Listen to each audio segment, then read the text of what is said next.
स्वागत है हमारा चैनल मैथ एक्सप्रेस में। आज आप लोग के बीच फिजिक्स का कुछ महत्वपूर्ण प्रश्न लेकर आया हूँ जो काफ़ी इम्पोर्टेंट्स है, जो विभिन्न प्रकार के एग्ज़ामों में पूछे जाते हैं। तो चलिए बिना समय बिताए आज का वीडियो स्टार्ट करते हैं। लिखा हुआ है वस्तुनिष्ठ प्रश्न। 4 गो ऑप्शन दिया रहेगा क, ख, ग और घ।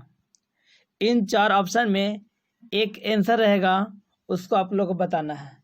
तो पहला क्वेश्चन है, समतल दर्पण द्वारा बना प्रतिबिंब होता है। कैसा होता है बताइए। टेस्ट है, आप लोग को ही बताना है। आप लोग मिलाइए कि कितना प्रतिशत सही बनाते हैं, ठीक है। तो चलिए पहला का आंसर होगा ख, काल्पनिक होगा, ठीक है। अगला प्रश्न देखिए, दूसरा प्रश्न है परावर्तन का कोण होता है। परावर्तन का कोण होता है, ठीक है। ऑप्शन को खुद आप लोग पढ़िए। आपतित किरण और दर्पण की सतह के बीच होता है। आपतित किरण और दर्पण की सतह पर खींचे गए अभिलंब के बीच होता है। परावर्तित किरण और दर्पण के सतह के बीच कोण होता है। और घ में है परावर्तित किरण और दर्पण की सतह पर खींचे गए अभिलंब के बीच होता है। तो परावर्तन कोण जो होता है वह जो होता है ना, इस तरह का जब बनता है तो ये आपका आपतित किरण हुआ और ये परावर्तित किरण हुआ, ठीक है। तो पूछा जा रहा है कि परावर्तन कोण कौन सा होता है, तो इसको आपतित किरण कहते हैं, इसको परावर्तित किरण कहते हैं, ठीक है। तो परावर्तित किरण और अभिलंब के बीच जो भी कोण बनता है उसी को हम लोग परावर्तन कोण कहते हैं। तो ये जो कोण होगा सब आपका परावर्तन कोण होगा, ठीक है। तो दूसरा का जो आंसर होगा वह क्या होगा, उसका आंसर घ होगा, ठीक है। चलिए तीसरा प्रश्न देखिए, प्रकाश के परावर्तन के कितने नियम होते हैं। प्रकाश के परावर्तन के कितने नियम होते हैं। तो प्रकाश के परावर्तन के 1, 2, 3, 4 क्या होते हैं, तो इसका होता है 2, ठीक है। प्रकाश के परावर्तन के 2 नियम होते हैं, जो अभी बताया ना, ये हो गया। ये पहला जो होता है नियम, आपतन कोण परावर्तन कोण के बराबर होता है, यानी कहने मतलब ई कोण और ये कोण बराबर होता है।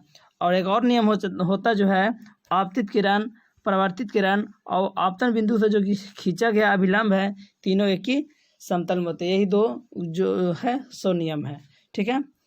अगला प्रश्न देखिए, चौथा प्रश्न है, निम्नलिखित में किस दर्पण द्वारा किसी वस्तु का वास्तविक प्रतिबिंब मिल सकता है, ठीक है।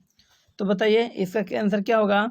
समतल दर्पण, आपतल दर्पण, उत्तल दर्पण, तीनों प्रकार के दर्पण द्वारा क्या होगा बोलिए।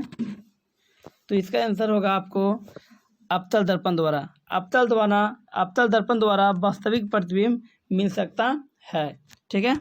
मिलाते रहिए आप लोग, एक कॉपी मिला लीजिए कि कितने प्रश्न में हम सही कर रहे हैं, ठीक है। तो 5वां क्वेश्चन देखिए, ये 5वां क्वेश्चन है, देख लीजिए, नजर आ पा रहा आप लोग का, ठीक है। तो 5वां क्वेश्चन है कि निम्नलिखित में किस दर्पण द्वारा किसी वस्तु का आभासी प्रतिबिंब प्राप्त किया जा सकता है। ऑप्शन है केवल समतल दर्पण द्वारा, केवल आपतल दर्पण द्वारा, केवल उत्तल दर्पण द्वारा या तीनों प्रकार के दर्पण द्वारा क्या होगा।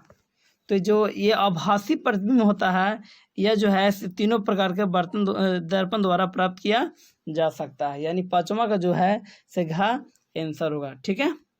अगला देखिए, छठा क्वेश्चन है,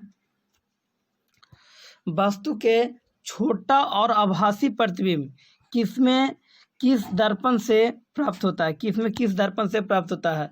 छोटा और आभासी। ऑप्शन है समतल दर्पण, आपतल दर्पण, क और ख दोनों, मतलब समतल दर्पण और अवतल दर्पण दोनों, और घ में है उत्तल दर्पण। क्या होगा इसका आंसर। तो इसका आंसर जो होगा से उत्तल दर्पण सही होगा, यानी छठा का घ सही होगा। 7वां देख लीजिए प्रश्न, निम्नलिखित में किसके द्वारा एक बिंदु स्रोत से समांतर किरण पुंज मिल सकता है? समांतर किरण पुंज मिल सकता है, समांतर किरण पुंज। ठीक है, जो एक ही समांतर में जाता है वही समांतर किरण पुंज कहलाता है। ऑप्शन है अवतल दर्पण, उत्तल दर्पण और का अवखा दोनों, मतलब अवतल दर्पण और उत्तल दर्पण दोनों अवघा में है, इनमें से कोई नहीं। तो क्या आंसर होगा?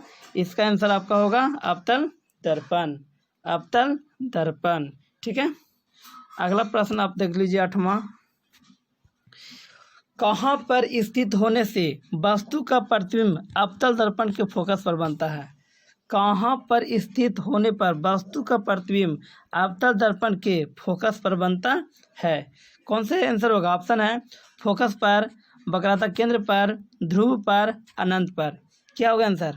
तो इसका आंसर जो होगा से अनंत पर होगा। क्या होगा? अनंत पर होगा। ठीक है, क्लियर समझ में आ रहा है? अगला आप देख लीजिए 9वां प्रश्न है, अवतल दर्पण की फोकस दूरी उसकी वक्रता त्रिज्या की, अवतल दर्पण द्वारा फोकस दूरी उसकी वक्रता त्रिज्या की क्या होती है? बोलिए, दुगनी होती है, आधी होती है, चौथाई होती है, बराबर होती है? बताइए बताइए। इसका आपका होगा से आधी होती है। अब तो फोकस दूरी जो होती है ना सब वक्रता त्रिज्या की आधी होती है। इसको फॉर्मूला होता है ना एफ बराबर r/2, r/2। ठीक है, तो ये देख लीजिए कि ये फोकस दूरी जो है, देखिए बढ़िया से देख लीजिए, ए बराबर जो r/2 होता है, r/2 होता है।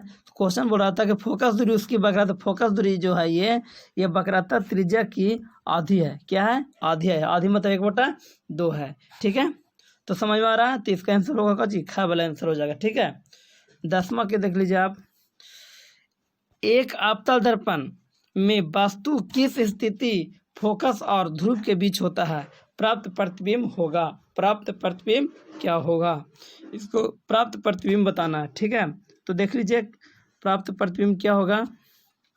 ऑप्शन देखिए, ऑप्शन आपका है, नजर आ पा रहा है, वास्तविक और बड़ा, वास्तविक और छोटा, आभासी और बड़ा, आभासी और छोटा।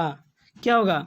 तो इसका जो आंसर होगा आपको आभासी और बड़ा होगा, आभासी और बड़ा होगा, आभासी और बड़ा होगा। समझ आ रहा है?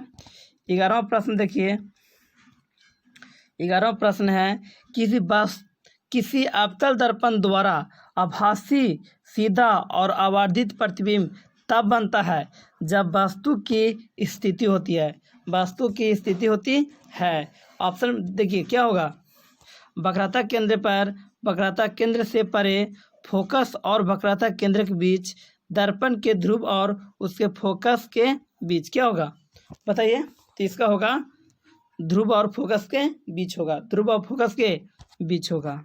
अगला देख लीजिए, मोटर गाड़ी के चालक, मोटर गाड़ी के चालक के सामने लगा होता है। क्या होता है? एकदम वेरी इजी है।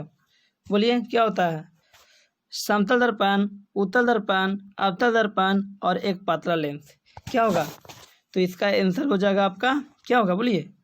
इसका होगा उत्तल दर्पण। मोटर गाड़ी के चालक में जो लगा होता है वह उत्तल दर्पण लगा होता है। क्या होता है? उत्तल दर्पण।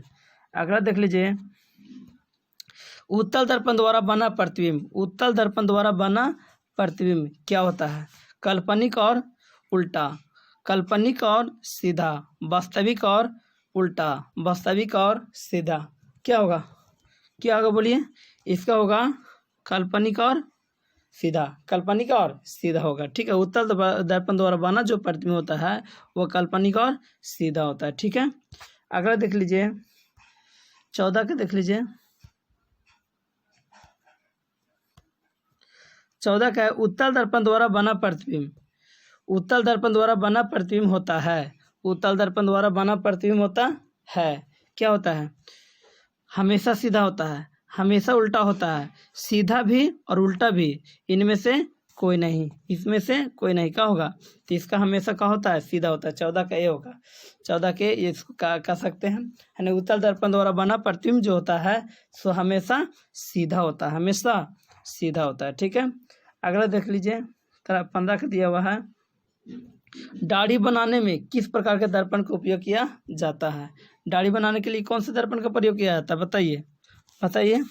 इसका आपको क्या होगा? अवतल दर्पण। अवतल दर्पण का प्रयोग जो है ना दाढ़ी बनाने के लिए किया जाता है। ठीक है, ध्यानपूर्वक बताइएगा। लास्ट में कमेंट बॉक्स में लिखिएगा कि हमने कै को सही मारा। ठीक है, देखिए 16 का, एक दर्पण से किसी भी दूरी पर रखी गई वस्तु का सीधा प्रतिबिंब ही प्राप्त होता है। दर्पण हो सकता है, सीधा प्रतिबिंब जब प्राप्त होगा वह कौन सा दर्पण होगा? समतल होगा, उत्तल होगा, समतल उत्तल दोनों होगा, अवतल होगा। क्या होगा बोलिए, क्या होगा? समतल और उत्तल दोनों होगा, समतल और उत्तल दोनों होगा। ठीक है, 17 का देख लीजिए आप लोग। 17 का देखिए, A/R/2 सत्य है, A/R/2 सत्य है उत्तल दर्पण के लिए, परंतु अवतल दर्पण के लिए नहीं। अवतल दर्पण के लिए परंतु उत्तल दर्पण के लिए नहीं। उत्तल दर्पण, उत्तल तथा अवतल दोनों प्रकार के दर्पण के लिए, न तो उत्तल और न ही अवतल। कौन सा होगा बताइए बताइए? इसका आपका आंसर होगा ग वाला। उत्तल तथा अवतल दोनों दर्पण के लिए सूत्र जो है से F/R/2 प्राप्त होती है। ठीक है, करेक्ट। अब अगला देख लीजिए प्रश्न है। अगला प्रश्न आपका है 18 का देख लीजिए। 18 में किरण आरेख बनाया हुआ है। ठीक है, किरण आरेख में बताइए कौन सा सही है ना, जो डायग्राम बनाया हुआ है वह कौन सा सही है? तो इसका घ वाला आंसर होगा। ठीक है, ठीक है। अगला देख लीजिए, अगला 19 का जो दिया हुआ है, एक गोलीय दर्पण द्वारा बना प्रतिबिंब आवर्धन एम ऋणात्मक इसका अर्थ प्रतिबिंब क्या कहलाता है? मतलब वस्तु से छोटा होना, वस्तु से बड़ा होना, सीधा, उल्टा, क्या होगा? तो इसका आंसर होगा उल्टा। मतलब कहने का मतलब है कि एक गोलीय दर्पण द्वारा बना प्रतिबिंब आवर्धित एम होती है और ऋणात्मक होगा तो वह उल्टा प्रतिबिंब बनेगा, उल्टा प्रतिबिंब बनेगा। ठीक है, मैं बता दूं कि यह जो था से फिजिक्स जो है 10 क्लास का, फिजिक्स 10 क्लास का पार्ट 1 है। ये पार्ट क्या है? ये पार्ट 1 है और इसमें प्रकाश, रिफ्लेक्शन ऑफ लाइट यानी प्रकाश का परावर्तन, प्रकाश का परावर्तन के बारे में बताया गया है। ठीक है, अगला चैप्टर में प्रकाश का अपवर्तन है, उसके द्वारा हम बताएंगे। ठीक है, अगर वीडियो अच्छी लगी तो आप लोग कम से कम लाइक कीजिए और सब्सक्राइब करना ना भूलें और कमेंट्स बॉक्स में ज़रूर लिखिए कि कितना मेरा नंबर आ रहा है। धन्यवाद। हाय गाइज, आज मैं फिर से फिजिक्स का पार्ट टू भाग PDF का लेकर आया हूँ, जो भी काफ़ी इम्पोर्टेंट्स है। मैं बता दूँ कि यह प्रकाश के अपवर्तन 10 क्लास का प्रकाश का अपवर्तन का सेकेंड लेसन का ऑब्जेक्टिव है, जो निचोड़ है। आप कृपया करके ये सेट मारिए, देखिए कि कितना आप लोग स्कोर कर पाते हैं। तो चलिए बिना समय गवाए वीडियो का स्टार्ट करता हूँ। पहला क्वेश्चन है, जब प्रकाश की एक किरण एक माध्यम से दूसरे माध्यम में जाती है तो अपने पूर्व पथ से विचलित हो जाता है, तो इसे क्या कहते हैं? जब प्रकाश किरण एक माध्यम से दूसरे माध्यम में जाती है, एक माध्यम से दूसरे माध्यम में जाती है तो अपने पूर्व पथ से विचलित हो जाती है, तो इस घटना को क्या कहते हैं? बताइए, आप लोग बताइए। अगर ऐसा घटना होगा तो इसको प्रकाश का अपवर्तन कहेंगे, प्रकाश का अपवर्तन कहेंगे। ठीक है, ध्यान दीजिएगा, सेट प्रैक्टिस है। आप लोग देखिए कितना आप लोग सही कर पाते हैं। ठीक है, आप लोग मिलाकर देखेंगे। ठीक है, तो सेकंड क्वेश्चन देखिए। सेकंड क्वेश्चन है, प्रकाश के अपवर्तन के कितने नियम हैं? प्रकाश के अपवर्तन के कितने नियम हैं? तो कितने नियम होते हैं बताइए? प्रकाश के अपवर्तन के 2 नियम होते हैं। कितने नियम होते हैं? 2 नियम। ठीक है, अगला देखिएगा थर्ड वाला क्वेश्चन दिया हुआ है, जब प्रकाश की एक किरण विरल माध्यम से सघन माध्यम में जाती है तो वह क्या हो जाती है? वो देखिए, ऑप्शन को पढ़िए, क्या होगा? जब प्रकाश किरण विरल माध्यम से सघन माध्यम की ओर जाती है तो वह अभिलंब की ओर मुड़ जाती है, अभिलंब की ओर मुड़ जाती है। यानी तीसरा का जो होगा सो सही होगा, अभिलंब की ओर मुड़ जाती है। ठीक है, अगला देखेंगे, चौथा का आप लोग देखेंगे, जब प्रकाश किरण दो माध्यमों को अलग करने पर सतह पर लंबवत पड़ती है तो वह, जब लंबवत मतलब बिल्कुल सीधा पड़ेगी, एकदम बिल्कुल सीधा, तो उस अंतराल में क्या होगा। ठीक है, तो बताइए, ऑप्शन पढ़िए। अगर सीधा आएगा, ऐसे आएगा तो वह सीधा जो है ना से निकल जाएगा। यानी कहने का मतलब है कि ये होगा से बिना मुड़े सीधा निकल जाएगा, ना इधर मुड़ेगा ना इधर मुड़ेगा। ठीक है, वह सीधा निकल जाएगा। ठीक है, वह सीधा क्या होगा, निकल जाएगा।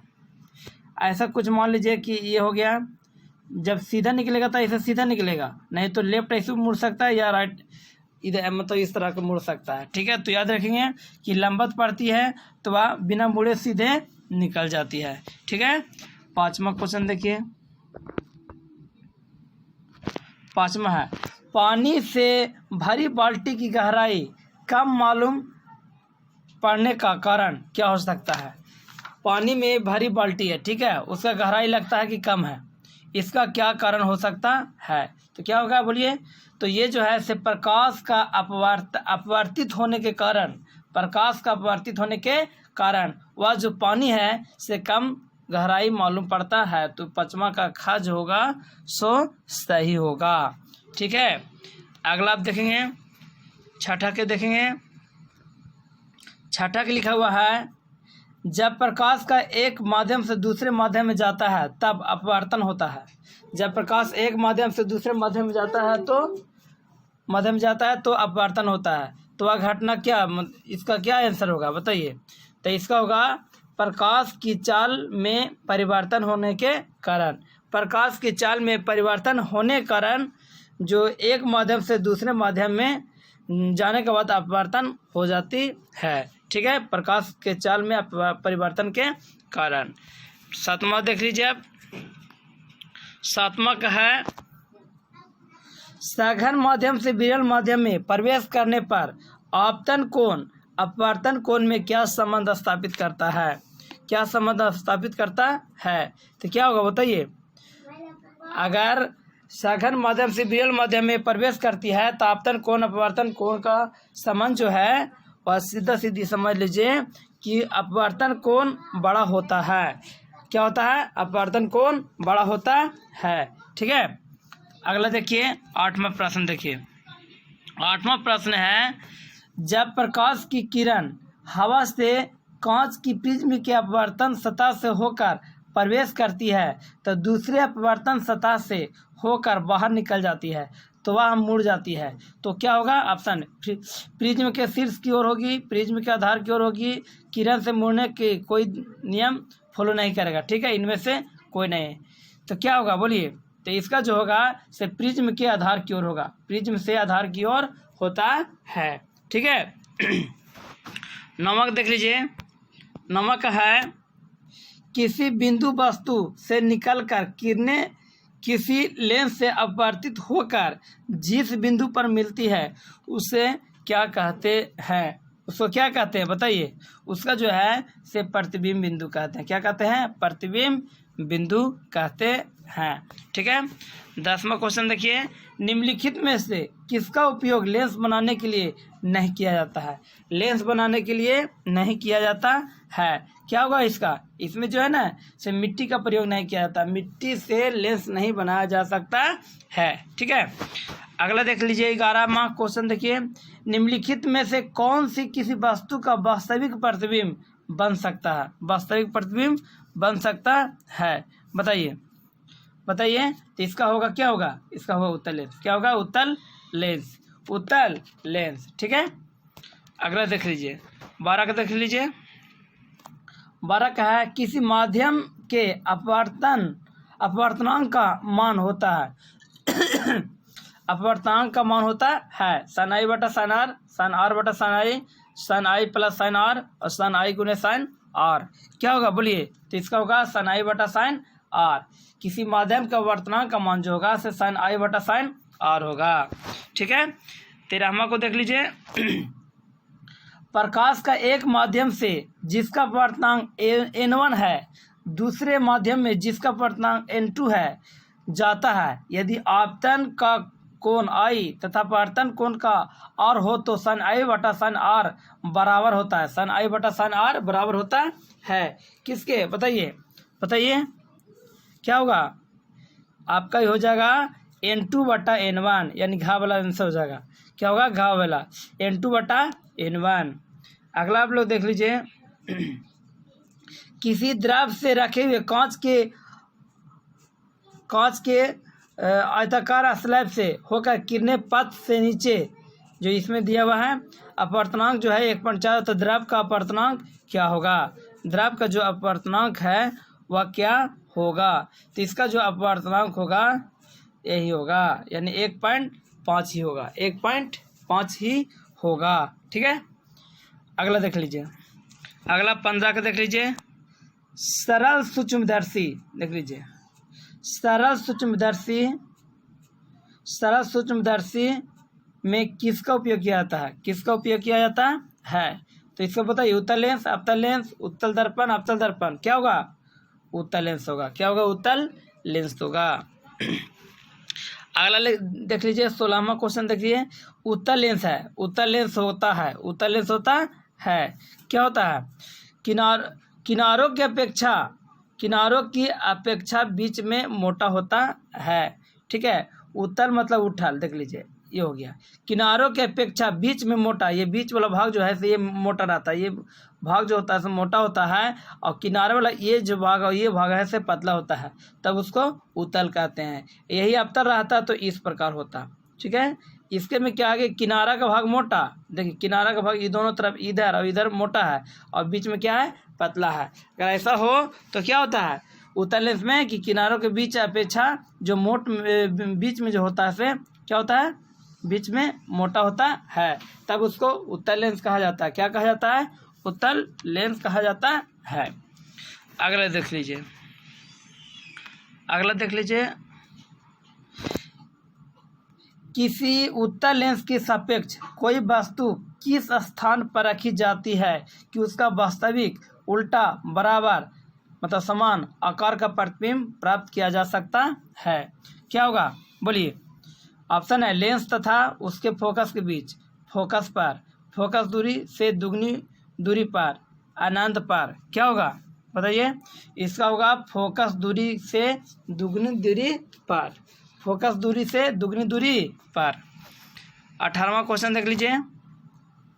उत्तल लेंस में जब वस्तु फोकस एवं लेंस के बीच रखी जाती है तब कैसा प्रतिबिंब बनता है? तब कैसा प्रतिबिंब बनता है? काल्पनिक और सीधा, काल्पनिक और उल्टा, वास्तविक और उल्टा, और वास्तविक और सीधा। क्या होगा? इसका जो होगा से काल्पनिक और सीधा होगा, यानी 18 का वाला जो होगा वह सही होगा। ठीक है, अगला देख लीजिए। लिखा है कि एक उत्तल लेंस से 30 cm की दूरी पर एक वस्तु रखी गई है। लेंस से उतनी ही दूरी पर वास्तविक प्रतिबिंब बनता है, तो लेंस की फोकस दूरी क्या होगा? लेंस की फोकस दूरी क्या होगा? तो इस स्थिति में लेंस की फोकस दूरी निकालने के लिए एक फॉर्मूला होता है 1/f बराबर 1/v माइनस 1/u, 1/u होता है। ठीक है, इस फॉर्मूला पर जब पुट कीजिएगा तो 1/f, तो बोलिए 1/f, तो 1/f हो जाएगा। 1/v भी 30 दिया हुआ है। ठीक है, और माइनस, ठीक है, और जो u दिया हुआ भी 30 दिया हुआ है। ठीक है, एलसीएम ले लेंगे। जब एलसीएम लेंगे तो एक जो होगा से बस यहाँ माइनस होगा, तो ये माइनस जो होगा से प्लस हो जाएगा। 30 के एलसीएम लेंगे तो यह 30 ही रहेगा। 30 से 30 कैंसिल, 1 होगा, माइनस माने यहाँ से यहाँ प्लस हो जाएगा। 30 से 30 कैंसिल तो 1 होगा, और 1 अब 1 कितना होगा? 2 होगा, बट्टा 30 होगा। जब काटेंगे तो 15 दूना 30 हो जाएगा, 15 दूना 30 होगा। तो उस स्थिति में वह जो मान निकलेगा 1/f बराबर 1/15। तो क्रॉस मल्टीप्लाई करेंगे तो f का जो मान होगा से 15 cm आंसर हो जाएगा। 15 cm आंसर हो जाएगा। ठीक है, 15 cm आंसर होगा। तो ऑप्शन देख लीजिए, इसमें कौन सा होगा? गा वाला आंसर हो जाएगा। गा वाला आंसर हो जाएगा। ठीक है, अगला देख लीजिए, 20वां क्वेश्चन देख लीजिए। एक आपतन लेंस की फोकस दूरी 20 cm है, तो इसकी क्षमता क्या होगी? इसकी क्षमता क्या होगी? तो एफ दिया हुआ है आपका, एफ दिया हुआ कितना? आपका एफ दिया हुआ है 20 cm। क्या दिया हुआ है? 20 cm। क्या निकालना है? पी निकालना है। जब पी निकालना है तब पी बराबर फॉर्मूला पता होगा कि 1/f होता है, 1/f होता है। तो बराबर 1 तो 1 और बटा f न लिख के 20। ठीक है, जब cm में रहता है तो इसको 100 से गुना कर लिया जाता है। तो काट देंगे 20×5 100, बोले 20×5 100। तो इसका जो आंसर होगा, आपतन लेंस है ना, आपतन लेंस रहेगा तो वह ऋणात्मक होगा। आपतन लेंस होगा तो क्या होगा? ऋणात्मक। जो 5 आ गया, क्या हो गया? 5। तो जो आपतन लेंस है तो इसलिए ये जो होगा से माइनस में होगा, यानी घा वाला 5 डायोप्टर आंसर होगा। कारण कि इस लेंस की क्षमता कैसा है? मात्रक डायोप्टर होता है। और यहाँ पर दिया हुआ है आपतन लेंस। अब आपतन लेंस रहेगा तो माइनस रहेगा, और यही उत्तर रहता तो प्लस रहता। ठीक है, अगला देख लीजिए। यदि किसी वस्तु उत्तल लेंस से फोकस दूरी तथा फोकस दूरी की दुगनी दूरी पर रखी जाती है तो प्रतिबिंब कैसा बनता है? तो बताइए। काल्पनिक सीधा तथा छोटा बनेगा। ठीक है, काल्पनिक उल्टा तथा बड़ा बनेगा। वास्तविक उल्टा तथा छोटा बनेगा। वास्तविक उल्टा तथा बड़ा बनेगा। तो इसका आंसर क्या होगा? तो इसका आंसर होगा वास्तविक उल्टा तथा बड़ा बनेगा। आगे देखिए, 22 का देख लीजिए।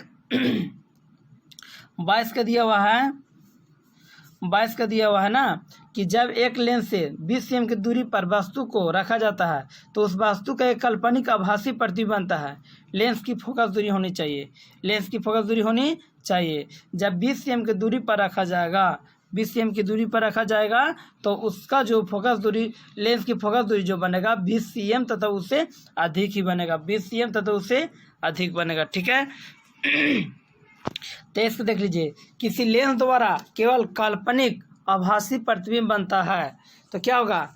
आपतन लेंस होगा, उत्तल लेंस होगा, बाइफोकल लेंस होगा, इनमें से कोई नहीं होगा, इनमें से कोई नहीं होगा। तो क्या होगा इसका? इसका आंसर होगा से आपतन लेंस होगा। क्या होगा? आपतन लेंस में केवल वास्तविक और आभासी प्रतिबिंब बनता है। तो 23 का क्या होगा? का वाला आंसर हो जाएगा। देखिए 24 का देख लीजिए। 24 का दिया हुआ है, एक लेंस की क्षमता 5D है तो यह होगा। जब 5D दिया हुआ है तो P बराबर हमारा दिया हुआ है 5D। क्या दिया हुआ है? 5D। तो F निकाल लीजिए। तो F बराबर क्या होता है? 1/A, P बराबर क्या होता है? तो 1/F, 1/F। जब P बराबर 1/F होगा तो क्रॉस मल्टीप्लाई करेंगे तो हम इसको लिख सकते हैं कि F बराबर 1/P, 1/P। जब इतना लिख देंगे तो देखिए क्या 5D है ना, तो P बराबर क्या लिखेंगे? P बराबर 1/, ऐसा करेंगे कि हमको निकालना है F ना, तो F बराबर क्या लिख देंगे? F बराबर लिख देंगे आपको F बराबर 1/P। तो 1/P ना लिखे कितना दिया हुआ है? 5 ना। कितना दिया हुआ है? 5। जब 5 दिया हुआ है तो आप सीधा सीधी कर दीजिए कि जब F जो दिया हुआ है से मीटर cm में है, उस स्थिति में आप क्या कीजिएगा? 100 से गुना कर दीजिए तो वह मीटर में हो जाएगा। तो 5 से काटते 20 बचे 100, 20 बचे 100। तो ये जो हो जाएगा आपका ना, ये जो होगा से cm हो जाएगा। तो ये जाके 20 जो आया तो यही घा वाला आपका आंसर हो जाएगा। ये घा वाला जो 20 cm फोकस दूरी होगा और पॉजिटिव है इसीलिए उत्तल लेंस होगा। ठीक है, 25 को देख लीजिए। किसी उत्तल लेंस की फोकस दूरी 25 cm हो तो उसका क्षमता क्या होगा? तो फिर वही हो गया। P निकालना था, P बराबर होता 1/F, 1/F। तो 1/F ना लिख दिया हुआ है 25। क्या दिया हुआ है? 25। और इसको क्या करना है कि हमको ला देना है मीटर में, तो 100 से गुना कर देंगे, तो गुना करेंगे तो 25 चौका 100, यानी 4D जो है इससे आंसर हो गया, यानी आपको 4D आंसर होगा। एक बात याद रखिए कि P बराबर होता है 1/F, 1/F। अगर सेम रहेगा तो मीटर में करने के लिए 100 से गुना कर दीजिए, ठीक है। 26 का आप देख लीजिए। 26 क्या है कि गोलीय दर्पण एक पतले लेंस में प्रत्येक फोकस दूरी जो है आपको 25 cm दिला है। जब 25 cm दिला रहेगा तो वह कैसा होगा, दोनों ही आप उत्तल लेंस होगा, दोनों ही मतलब उत्तल रहेगा। दर्पण उत्तल और परंतु लेंस जो होगा से अवतल होगा, दोनों अवतल होगा। दर्पण अवतल है परंतु लेंस उत्तल है, क्या होगा, ऐसा स्थिति रहेगा तो इसको कहेंगे कि दोनों कुछ होगा उत्तल लेंस होगा, कारण कि प्लस दोनों रहेगा 25 cm तो वह उत्तल ही माना जाएगा, ठीक है। 27 को देख लीजिए। किसी शब्दकोश के छोटे छोटे अक्षरों के लिए सबसे उपयुक्त कौन सा हो सकता है, सबसे उपयुक्त कौन सा हो सकता है, बताइए कौन सा होगा। ऑप्शन देखिए, 25 cm फोकस दूरी का उत्तल लेंस, 25 cm फोकस दूरी का अवतल लेंस, 5 cm फोकस दूरी का अवतल लेंस और 5 cm फोकस दूरी का उत्तल लेंस, कौन सबसे उपयुक्त होगा, बताइए कौन सा उपयुक्त होगा, पता है। उसके लिए जो है 5 cm की फोकस दूरी वाला जो उत्तल लेंस होगा वो सबसे बेहतरीन होगा। 5 cm की फोकस दूरी के उत्तल लेंस द्वारा छोटी छोटी वस्तुओं को मतलब देखा जा सकता है बढ़िया से, ठीक है। देखिए 28 का देख लीजिए। 28 का जो है सर लास्ट क्वेश्चन है, ठीक है। अगर आप लोग को वीडियो अच्छा लग रहा होगा तो कम से कम लाइक कर दीजिएगा, और कितना आप लोग सही मारे हैं कमेंट्स बॉक्स में ज़रूर लिखिएगा, ठीक है। और चैनल को सब्सक्राइब करना न भूलिएगा, कारण कि रेगुलर हम आप लोग के PDF वीडियो जो है सो डालते रहे हैं, और उसमें आपको प्रैक्टिस भी हो रहा है, याद भी हो रहा है, और एग्ज़ाम के लिए कंपलसरी भी है जो आपको काम देगा, ठीक है। लास्ट क्वेश्चन देखिए, एक गोलीय दर्पण तथा एक पतले लेंस दोनों फोकस दूरी -15 cm है, तो दोनों समय क्या होगा, अवतल होगा उत्तल होगा। दर्पण उत्तल और लेंस अवतल होगा, दर्पण अवतल और लेंस उत्तल होगा, तो क्या होगा, तब बताया कि अवतल होगा, क्या होगा, अवतल। अगर माइनस में रहेगा तो अवतल, प्लस में रहेगा तो उत्तल, ठीक है। तो आज का वीडियो बस यहीं तक, ये फिजिक्स था, फिजिक्स का प्रकाश का अपवर्तन का लेसन का था, ठीक है। ये आज पार्ट 2 है, पार्ट 3 फिर कल वीडियो डालेंगे। इसके लिए आप लोग वेट कीजिए, और आप इसके लिए है ना कम से कम चैनल को सब्सक्राइब कर लीजिए। धन्यवाद। हाय गाइस, हमारे YouTube चैनल में आपका स्वागत है। आज आप लोग के बीच फिजिक्स का पार्ट 3 लेसन लेकर आया हूँ, जो शीर्षक का नाम है मानव नेत्र वायुमंडलीय अपवर्तन वर्ण विक्षेपण। इस लेसन से आप लोग को जो इम्पोर्टेंट सेक्टर है उसको मैं आप लोग के बीच आज बताने जा रहा हूँ। आप लोग मिलाते चलिए कितना सही मार पाते हैं। चलिए मैं वीडियो का स्टार्ट करता हूँ। पहला क्वेश्चन है, मानव नेत्र में किस प्रकार का लेंस पाया जाता है, मानव नेत्र में किस प्रकार का लेंस पाया जाता है, अवतल लेंस, उत्तल लेंस, बाइफोकल लेंस, बेलनाकार लेंस, क्या होगा बताइए। तो ये होगा आपका उत्तल लेंस, यानी खा वाला सही होगा, ठीक है। सेकेंड क्वेश्चन आप देख लीजिए, किसी वस्तु का प्रतिबिंब नेत्र के किस भाग पर बनता है, किसी वस्तु का प्रतिबिंब नेत्र के किस भाग पर बनता है, कार्निया पर, रेटिना या दृष्टिपटल पर, पुतली पर, आइरिस पर। तो बताइए, किसी वस्तु का प्रतिबिंब जो है वह रेटिना या दृष्टिपटल पर बनता है। रेटिना या दृष्टिपटल एक ही चीज़ है, ठीक है। तो इसका क्या आंसर होगा, तो सेकेंड का आपको खा वाला जो है रेटिना या दृष्टिपटल सही होगा, ठीक है। तीसरा क्वेश्चन की ओर देखिए, नेत्र के रेटिना पर किस वस्तु का कैसा प्रतिबिंब बनता है, नेत्र के रेटिना पर किस वस्तु का कैसा प्रतिबिंब बनता है। तो बताइए, काल्पनिक, सीधा और छोटा, काल्पनिक उल्टा और बड़ा, वास्तविक उल्टा और छोटा, और वास्तविक उल्टा तथा बड़ा। क्या होगा? नेत्र में हमने आपको बताया कि नेत्र में उत्तल लेंस पाया जाता है। कौन लेंस? उत्तल लेंस। ठीक है, जब उत्तल लेंस रहेगा तो उसका द्वारा जो बना प्रतिबिंब होता है वह वास्तविक उल्टा तथा छोटा होता है। ये मतलब ग वाला आपका आंसर होगा, वास्तविक उल्टा तथा छोटा, क्योंकि नेत्र में जो रेटिना होता है उसमें उत्तल लेंस लगा होता है। ठीक है, चौथा क्वेश्चन देख लीजिए। सामान्य दृष्टि वाले युवा के लिए स्पष्ट दृष्टि का न्यूनतम दूरी कितना होना चाहिए? स्पष्ट दृष्टि का न्यूनतम दूरी कितना होना चाहिए बताइए? 25 मीटर, 2.5 cm, 25 cm, 2.5 मीटर। क्या होगा? तो इसका होगा 25 cm। ठीक है, कितने बच्चे 25 यहाँ देख कर 25 मीटर मार देते हैं, लेकिन ये गलत होगा। ये 25 cm जो होगा आपका सही होगा। 25 cm की दूरी पर समान दृष्टि का न्यूनतम दूरी होती है। ठीक है, पाँचवा क्वेश्चन देखिए। पाँचवा क्वेश्चन है, सामान्य नेत्र अधिकतम कितनी दूरी तक वस्तुओं को साफ साफ देख सकता है? सामान्य नेत्र वाला जो है से कितनी अधिकतम दूरी उसको हो जो समान रूप से साफ साफ देख सकता है?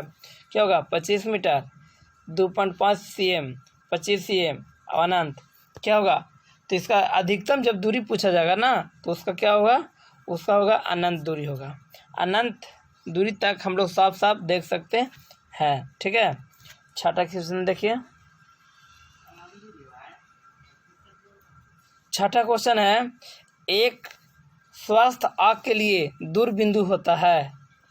एक स्वस्थ आँख के लिए दूरबिंदु होता है। 0 होगा, अनंत होगा, 25 cm होगा, 250 cm होगा। क्या होगा बताइए? इसका होगा आपका अनंत। एक स्वस्थ आँख के लिए दूरबिंदु जब पूछा जाएगा तो अनंत होगा। अगर न्यूनतम दूरी पूछा जाएगा तो 25 cm होगा। ठीक है, क्लियर हो गया। अगला 7वां क्वेश्चन आप देख लीजिए। 7वां क्या लिखता है? 7वां को साफ साफ दिखाई पा रहा? चलिए, आँख अपने लेंस की फोकस दूरी को बदलकर दूर या निकट की वस्तुओं को साफ साफ देख सकता है। आँख के इस गुण को क्या कहते हैं? आँख के इस गुण को क्या कहते हैं? दूरदृष्टिता, समंजन क्षमता, निकट दृष्टिता, जरा दूरदर्शिता। क्या होगा? तो इसका होगा समंजन क्षमता। जिसको बढ़ा घटा कर जो देखा जाता है वही समंजन क्षमता कहलाता है। ठीक है, 8वां क्वेश्चन देखिए।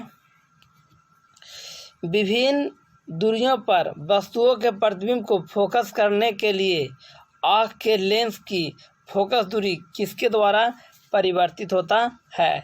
किसके द्वारा परिवर्तित होता है?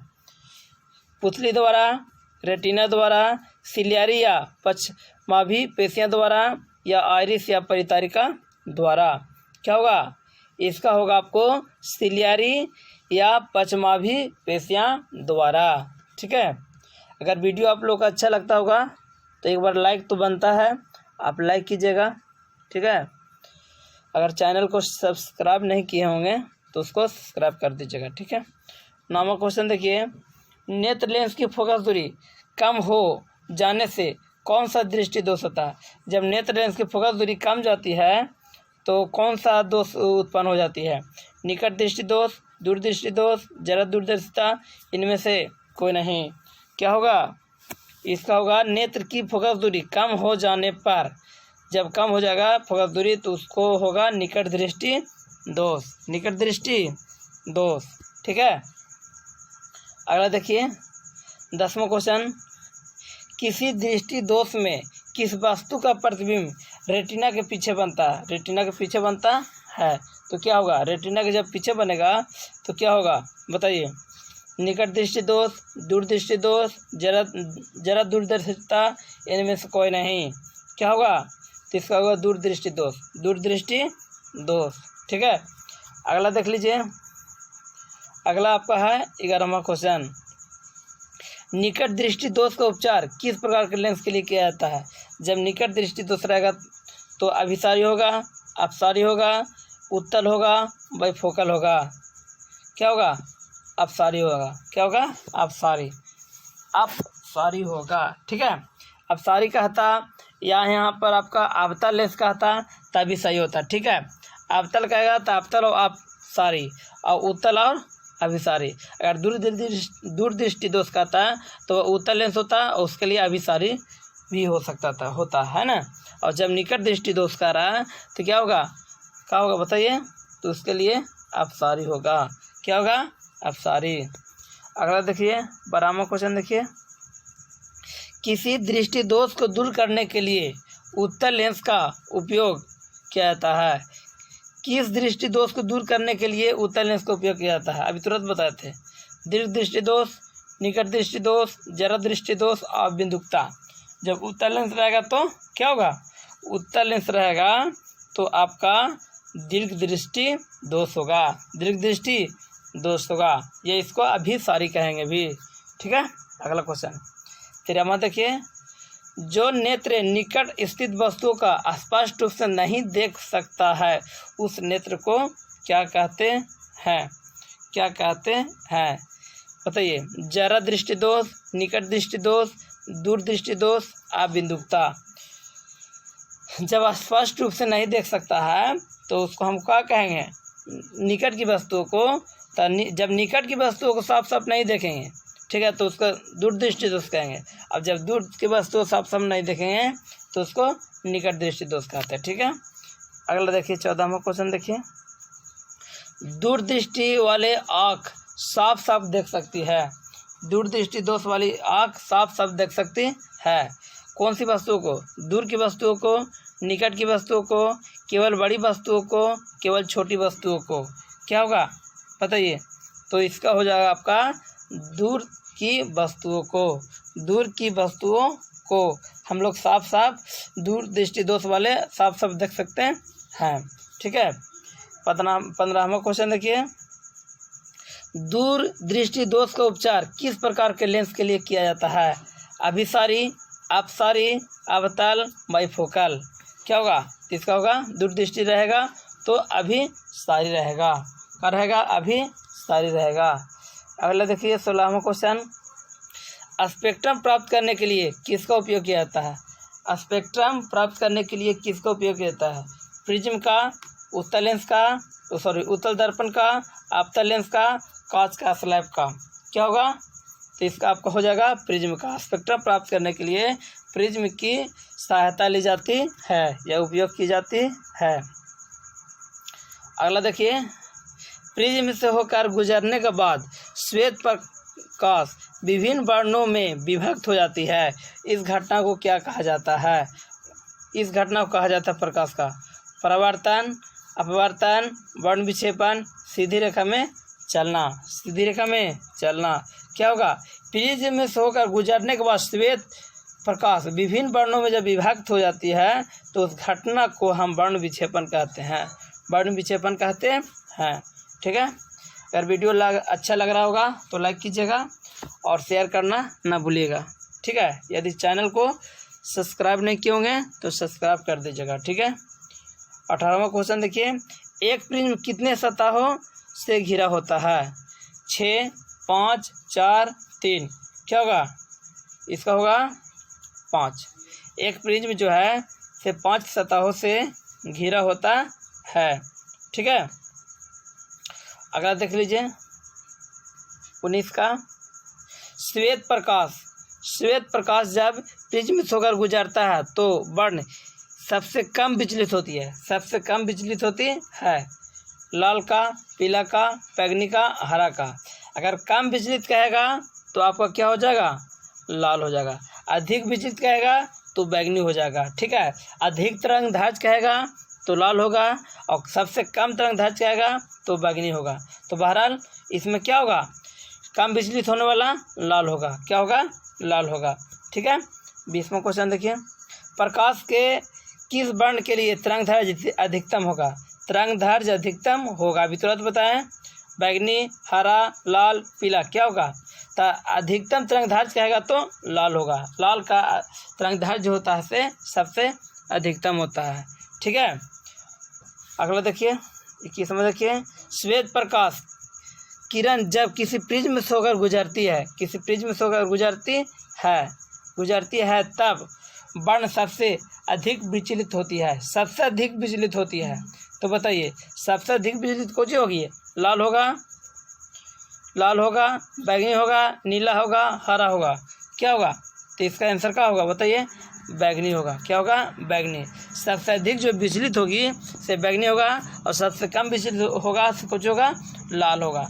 ठीक है, तो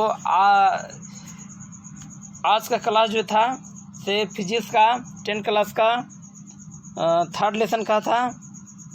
ठीक है, थर्ड लेसन था, ये पार्ट थर्ड भी है हमारा वीडियो, मानव नेत्र, वायुमंडलीय अपवर्तन और वर्ण विक्षेपण। ठीक है, तो ये लेसन द्वारा जो भी बताया गया है इसको आप लोग डीपली पढ़िए और इसको रिमेंबर कीजिए।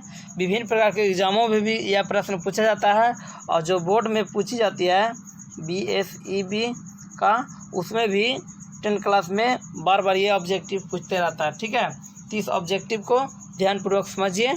ठीक है, धन्यवाद।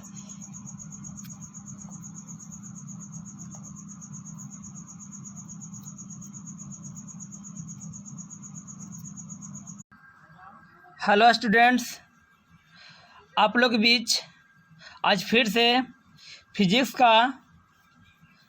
का चौथा वीडियो यानी पार्ट 4 आप लोग के बीच लेकर आया हूँ। जो लेसन का नाम है विद्युत धारा, इलेक्ट्रिक करंट। विद्युत धारा के में पूछने वाले जो भी इम्पोर्टेंट सेक्टर है वह इस वीडियो में आप लोग का ऑब्जेक्टिव रूप में दिखाया जा रहा है। ठीक है, एक प्रकार का यह जो है सेट प्रैक्टिस है, आप लोग सेट प्रैक्टिस कीजिए। और मैं बता दूं कि बार बार ये वीडियो डाल रहा हूं, इसलिए math express bye Raju sir channel को सब्सक्राइब कर लीजिए, लाइक कीजिए, शेयर कीजिए और कमेंट्स करना ना भूलिए। ठीक है, तो चलिए अब मैं वीडियो का स्टार्ट करता हूं। ठीक है, तो पहला क्वेश्चन देखिए, विद्युत धारा का पहला क्वेश्चन है, एकांक धनावेश को दो बिंदुओं के बीच स्थानांतरित करने में जो कार्य करना पड़ता है वह निम्नलिखित में किसका मापक है? किसका मापक है? दो बिंदुओं के बीच, क्या बोल रहा है? दो बिंदुओं के बीच स्थानांतरित करने में जो कार्य होती है उसको क्या कहा जाता है या किसका किसका मापक है? विद्युत धारा का, विभवांतर का, प्रतिरोध का, शक्ति का, क्या होगा? तो बता दूं कि दो बिंदुओं के बीच जो स्थानांतरित कार्य करना पड़ता है तो उसका मापक जो है विभवांतर कहलाता है या विभवांतर है। वह क्या है? विभवांतर है। जो विभव के अंतर भी इसको बोला जाता है, विभव का अंतर को विभवांतर कहते हैं। ठीक है, अगला क्वेश्चन आप देख लीजिए, सेकेंड क्वेश्चन है, जब किसी तार में विद्युत धारा प्रवाहित होती है, जब कोई भी वायर है उसमें विद्युत धारा जो है इलेक्ट्रिक करंट उसमें प्रवाहित किया जाता है, तो गतिशील कण को क्या कहते हैं या गतिशील कण क्या है? परमाणु है, आयन है, प्रोटॉन है, इलेक्ट्रॉन है, क्या होगा? तो किसी भी तार में विद्युत धारा जो प्रवाहित होती है उसमें इलेक्ट्रॉन होती है। क्या होती है? इलेक्ट्रॉन होती है। ठीक है, तीसरा क्वेश्चन आप देख लीजिए, प्रत्येक इलेक्ट्रॉन पर ऋणात्मक आवेश होता है, तो उसमें कितना कूलम होता है? 1.6 × 10⁻⁻18 कूलम या 0.16 × 10⁻⁻18 कूलम। ठीक है, सी वाला ऑप्शन देख लीजिए, सी का आपका ऑप्शन दिया हुआ है 1.6 × 10⁻⁻90 कूलम और जो डी में है 0.16 × 10⁻⁻19 कूलम। तो कौन सा होता है? तो इसका जो आंसर होगा आपका वह होगा 1.6 × 10⁻⁻19 कूलम। 1.6 × 10⁻⁻19 कूलम होता है। ठीक है, अगला क्वेश्चन काफ़ी इजी है, आप बता सकते हैं। बताइए, विद्युत धारा की प्रबलता का एसआई मात्रक कौन सी होता है? प्रबलता का एसआई मात्रक कौन सी होता है? एम्पियर होता है, वोल्ट होता है, ओम होता है या जूल होता है? तो क्या होता है? तो विद्युत धारा जो कहेगा उसको कहेंगे एम्पियर। क्या कहेंगे? एम्पियर। उसका एसआई मात्रक जो है वह क्या कहलाता है? एम्पियर कहलाता है। विद्युत धारा का एसआई मात्रक कौन सा होता है? एम्पियर होता है। ठीक है, एम्पियर ऐसे भी याद कर सकते हैं कि जैसे विद्युत धारा है, तो विद्युत धारा लगने के बाद आदमी को क्या होता है? तो पियर होता है, तो एम्पियर। एम्पियर तो उससे भी याद कर सकते हैं कि करंट लगने से क्या होता है? तो पियर हो जाता है। तो विद्युत धारा के साथ मतलब कुछ होता है पियर, एम्पियर। ठीक है, तो याद रखिए कि विद्युत धारा का जो मापक होता है से एम्पियर होता है। प्रतिरोध का मात्रा का जो होता है? प्रतिरोध का मात्रा का जो होता है? एम्पियर, ओम। ठीक है, और देखिए और ऑप्शन देख लीजिए। प्रतिरोध का एसआई मात्रक होता है एम्पियर, ओम, अग्र, वाट। क्या होता है? बताइए क्या होता है? तो इसका होता है ओम। क्या होता है? ओम। ठीक है, प्रतिरोध का मात्रक कौन सा होता है? ओम। ठीक है, याद रहेगा। अगला देख लीजिए,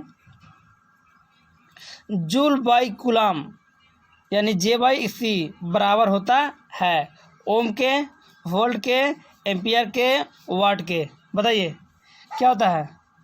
क्या होता है बोलिए? इसका होता है वोल्ट के। क्या होता है? वोल्ट के। ऐसे होता है वोल्ट बराबर जूल बटा कूलम, ऐसा भी होता है। ठीक है, तो याद रहेगा ना कि जूल बटा कूलम जो होता है से वोल्ट के बराबर होता है। ठीक है, अगला देख लीजिए 7वां क्वेश्चन। मज़ा आ रहा है? आप लोग प्रैक्टिस करते रहिए कि कितना हम सही, एक कॉपी ले लीजिए, उसमें देखिए कि हम कितना % सही कर रहे हैं। जो भी क्वेश्चन पूछा जाएगा उसमें से कितना सही आप बताते हैं। ठीक है, तो 7वां देखिए, विद्युत वाहक बल का एसआई मात्रक होता है। विद्युत वाहक बल का एसआई मात्रक होता है। क्या होता है बोलिए? ओम, वोल्ट, कूलम, एम्पियर। क्या होता है बोलिए? विद्युत वाहक बल का एसआई मात्रक जो होता है से वोल्ट होता है। यानी 7वां का खा वाला आंसर होगा। ठीक है, अगला देख लीजिए 8वां क्वेश्चन। 8वां देख लीजिए, यस नजर आ पा रहा है।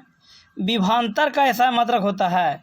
विभवांतर का एसआई मात्रक होता है वाट, एम्पियर, ओम, वोल्ट।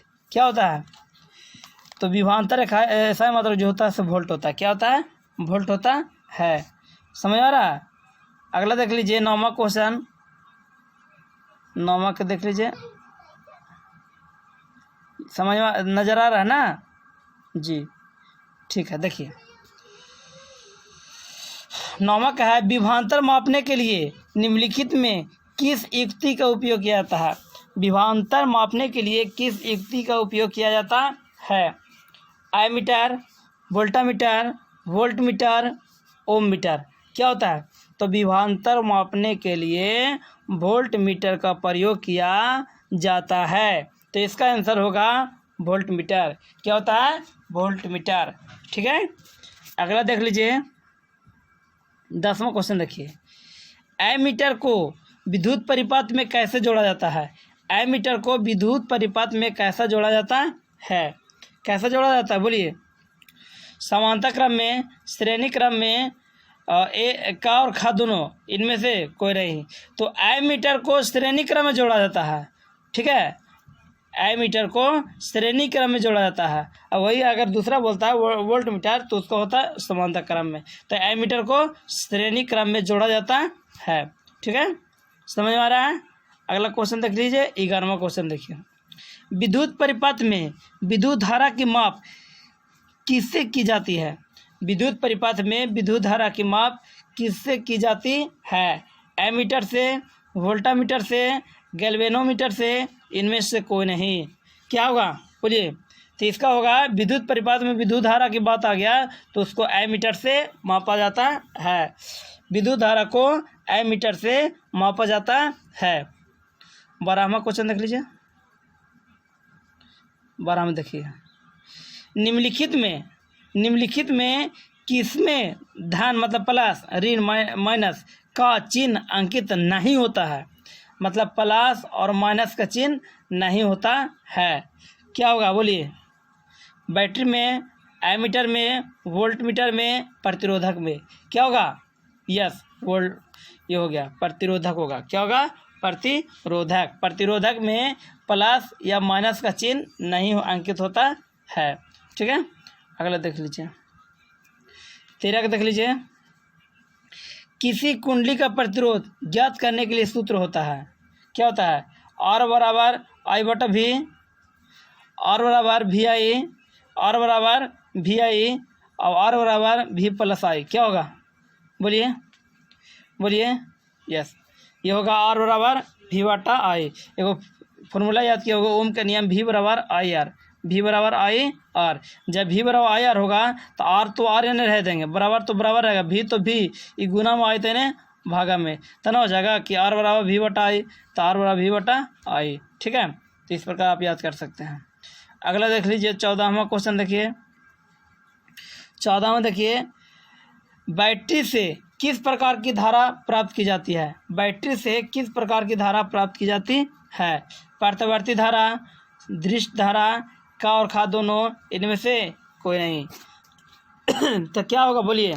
तो इसमें होगा आपका कि बैटरी द्वारा जो है से दृष्ट धारा प्राप्त की जाती है, यानी दृष्ट धारा प्राप्त की जाती है ना। ठीक है, क्लियर है? बैटरी से दृष्ट धारा प्राप्त की जाती है।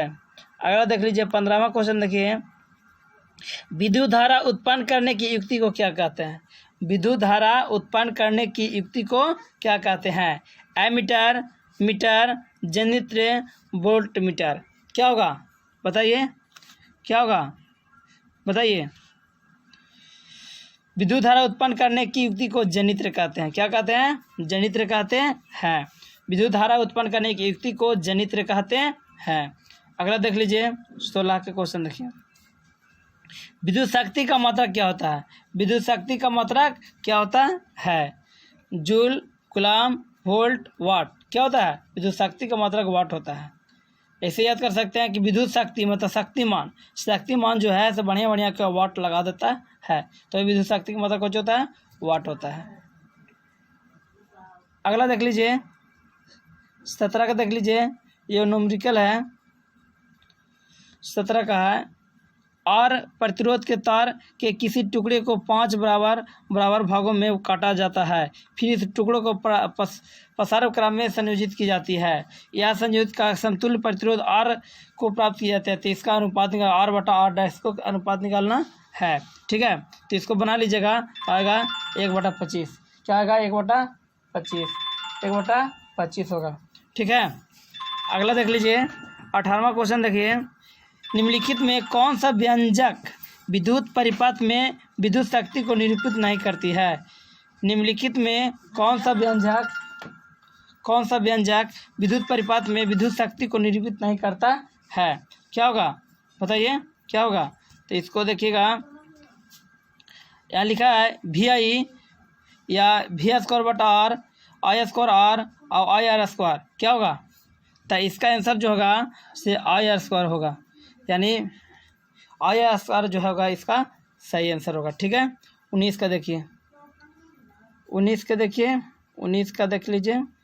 19 का है, किसी निश्चित समय में किसी निश्चित प्रतिरोध वाले चालक में उत्पन्न ऊष्मा धारा के क्या होगा? समानुपाती होता है, वर्ग के समानुपाती होता है, व्युत्क्रमानुपाती होता है, वर्ग के व्युत्क्रमानुपाती होता है। तो क्या होगा? इसका होगा ना वर्ग के समानुपाती होता है, वर्ग के समानुपाती होता है। जो चालक में उत्पन्न ऊष्मा जो होती है वह वर्ग के समानुपाती होती है। ठीक है, 20वां क्वेश्चन देख लीजिए। 20वां है, यदि किसी परिपथ में किन्हीं दो बिंदुओं के बीच विभवांतर भी हो और उसमें धारा जो है आई है और t समय प्रवाहित होती है, तो कार्य कौन होगा? कार्य जो है से क्या होगा? तो बताइए कार्य क्या होगा? वी आई बटा टी, वी बटा आई, वी आई टी। क्या होगा? तो इसका होगा V I T. Yes, V I T होगा। ठीक है, डब्ल्यू बराबर जो है से वी आई टी आंसर होगा। ठीक है, 21 का देख लीजिए आप। किसी परिपथ का वह गुण जो विद्युत ऊर्जा को उत्पन्न में बदल देता है कहा जाता है। किसी परिपथ का वह गुण जो विद्युत ऊर्जा को उत्पन्न करने में बदल देता है उसको क्या कहा जाता है? धारा, विभवांतर, प्रतिरोध, शक्ति। क्या कहते हैं उसको? क्या कहते हैं? प्रतिरोध कहा जाता है, मतलब ग वाला सही होगा। अगर वीडियो अच्छा लगता होगा तो सब्सक्राइब जरूर कीजिएगा, ठीक है, और अगला वीडियो का वेट कीजिएगा। अगला जो वीडियो होगा वह विद्युत धारा का चुंबकीय प्रभाव में जो भी ऑब्जेक्टिव आते हैं उसको हम लोग बनाकर डालेंगे, ठीक है। 22वां क्वेश्चन देख लीजिए। विद्युत परिपात में शक्ति होती है, विद्युत परिपात में शक्ति होती है, क्या होती है? VI square R V/R V square बटा R, क्या होता है इसका? जो विद्युत परिपात में जो शक्ति होती है ना वह होती है V स्क्वायर बटा R, ठीक है। अगला देख लीजिए 23 के देखिए। किलोवाट घंटा मात्रक है, किलोवाट घंटा मात्रक है धारा का, समय का, विद्युत ऊर्जा का, विद्युत शक्ति का, क्या होगा? तो इसका जो होगा ना ये होगा विद्युत ऊर्जा का, विद्युत ऊर्जा। किलोवाट घंटा जो है तो विद्युत ऊर्जा का SI मात्रक है, ठीक है। अगला देख लीजिए 24 का। निम्नलिखित में कौन सा मात्रक W के बराबर है? W के बराबर है, बताइए। J/S यानी जूल बटा सेकेंड, VA स्क्वायर ओम V स्क्वायर ओम, क्या होगा? इसका आंसर होगा V स्क्वायर ओम। जो W जो होगा W बराबर V स्क्वायर ओम होगा, ठीक है। अगला देख लीजिए 25 का क्वेश्चन देखिए। विद्युत हीटर में तार की कुंडली के लिए जिस तत्व का व्यवहार किया जाता है वह है। विद्युत हीटर में तार की कुंडली के लिए जिस तत्व का व्यवहार किया जाता है वह है तांबा, टंगस्टन, नाइक्रोम, जस्ता, क्या होगा बताइए? इसका होगा से नाइक्रोम होगा। विद्युत हीटर में नाइक्रोम का प्रयोग किया जाता है। अगला देख लीजिए 26वां क्वेश्चन। विद्युत बल्ब का तंतु बना होता है टंगस्टन का, लोहा का, एल्युमिनियम का, तांबा का, क्या होगा? टंगस्टन का होगा। विद्युत बल्ब का तंतु जो होता है वह टंगस्टन का बना होता है, ठीक है। मैं बता दूं कि विद्युत धारा लेसन से यह लिया गया है, ठीक है। अगला देख लीजिए। टंगस्टन निम्न में से किस ताप पर पिघलता है? 4000 degree C, 3500 degree C, 3000 degree C, 2500 degree C, क्या होगा? तो इसका जो होगा ना आपको 3500 डिग्री C पर टंगस्टन जो है वह पिघलने लगता है, तो ये आंसर होगा ख वाला, ठीक है। इस प्रकार आज भर के वीडियो यही, ठीक है। अगला वीडियो का आप इंतज़ार कीजिए, ठीक है। और इस चैनल को अभी तक सब्सक्राइब नहीं किया है तो सब्सक्राइब कर लीजिए, लाइक कर दीजिए और कमेंट्स करना ना भूलिए। धन्यवाद, शुक्रिया। हेलो दोस्तों, आप सभी को स्वागत है आपके अपने यूट्यूब चैनल मैथ एक्सप्रेस पर। दोस्तों, मैं हूँ राजू रवि और आज की वीडियो में मैं विद्युत धारा का चुंबकीय प्रभाव का जो फिजिक्स का ऑब्जेक्टिव है उसको मैं बताने जा रहा हूँ।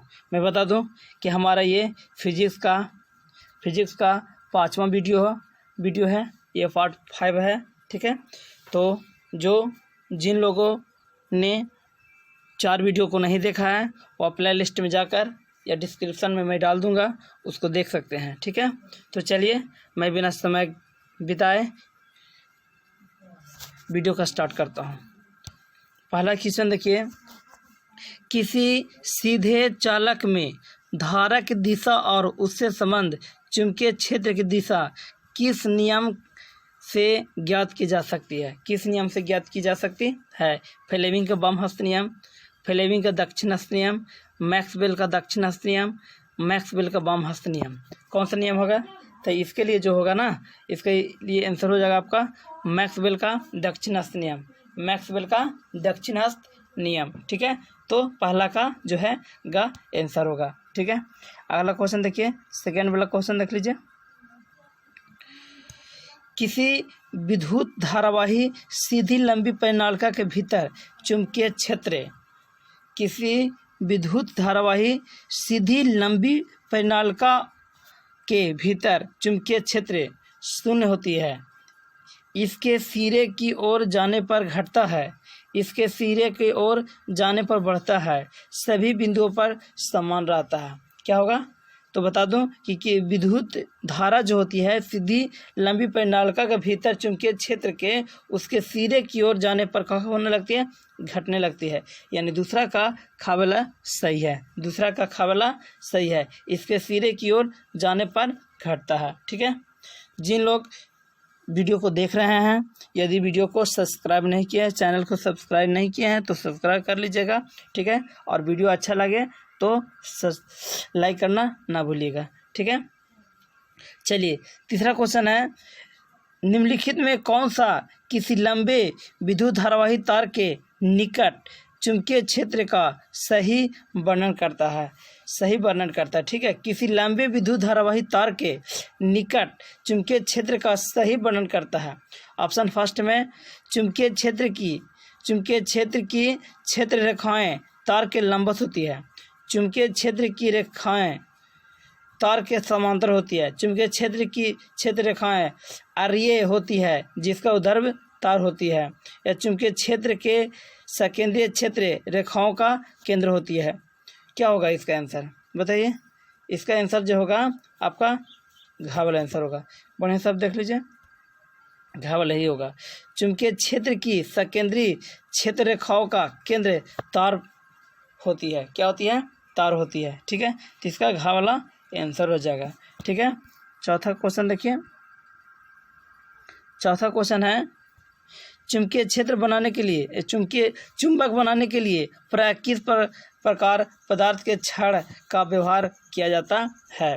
चुंबक बनाने के लिए किस प्रकार का छड़ का मतलब प्रयोग किया जाता है। पीतल का, नरम लोहा का, चांदी का, इस्पात का। क्या होगा, तो इसका हो जाएगा आपका नरम लोहा। क्या हो जाएगा, नरम लोहा। ठीक है, नरम लोहा। अगला देख लीजिए, अगला क्वेश्चन है, पांचवा क्वेश्चन है, फ्लेमिंग के वाम हस्त नियम में अंगूठा किस दिशा का संकेत करती है।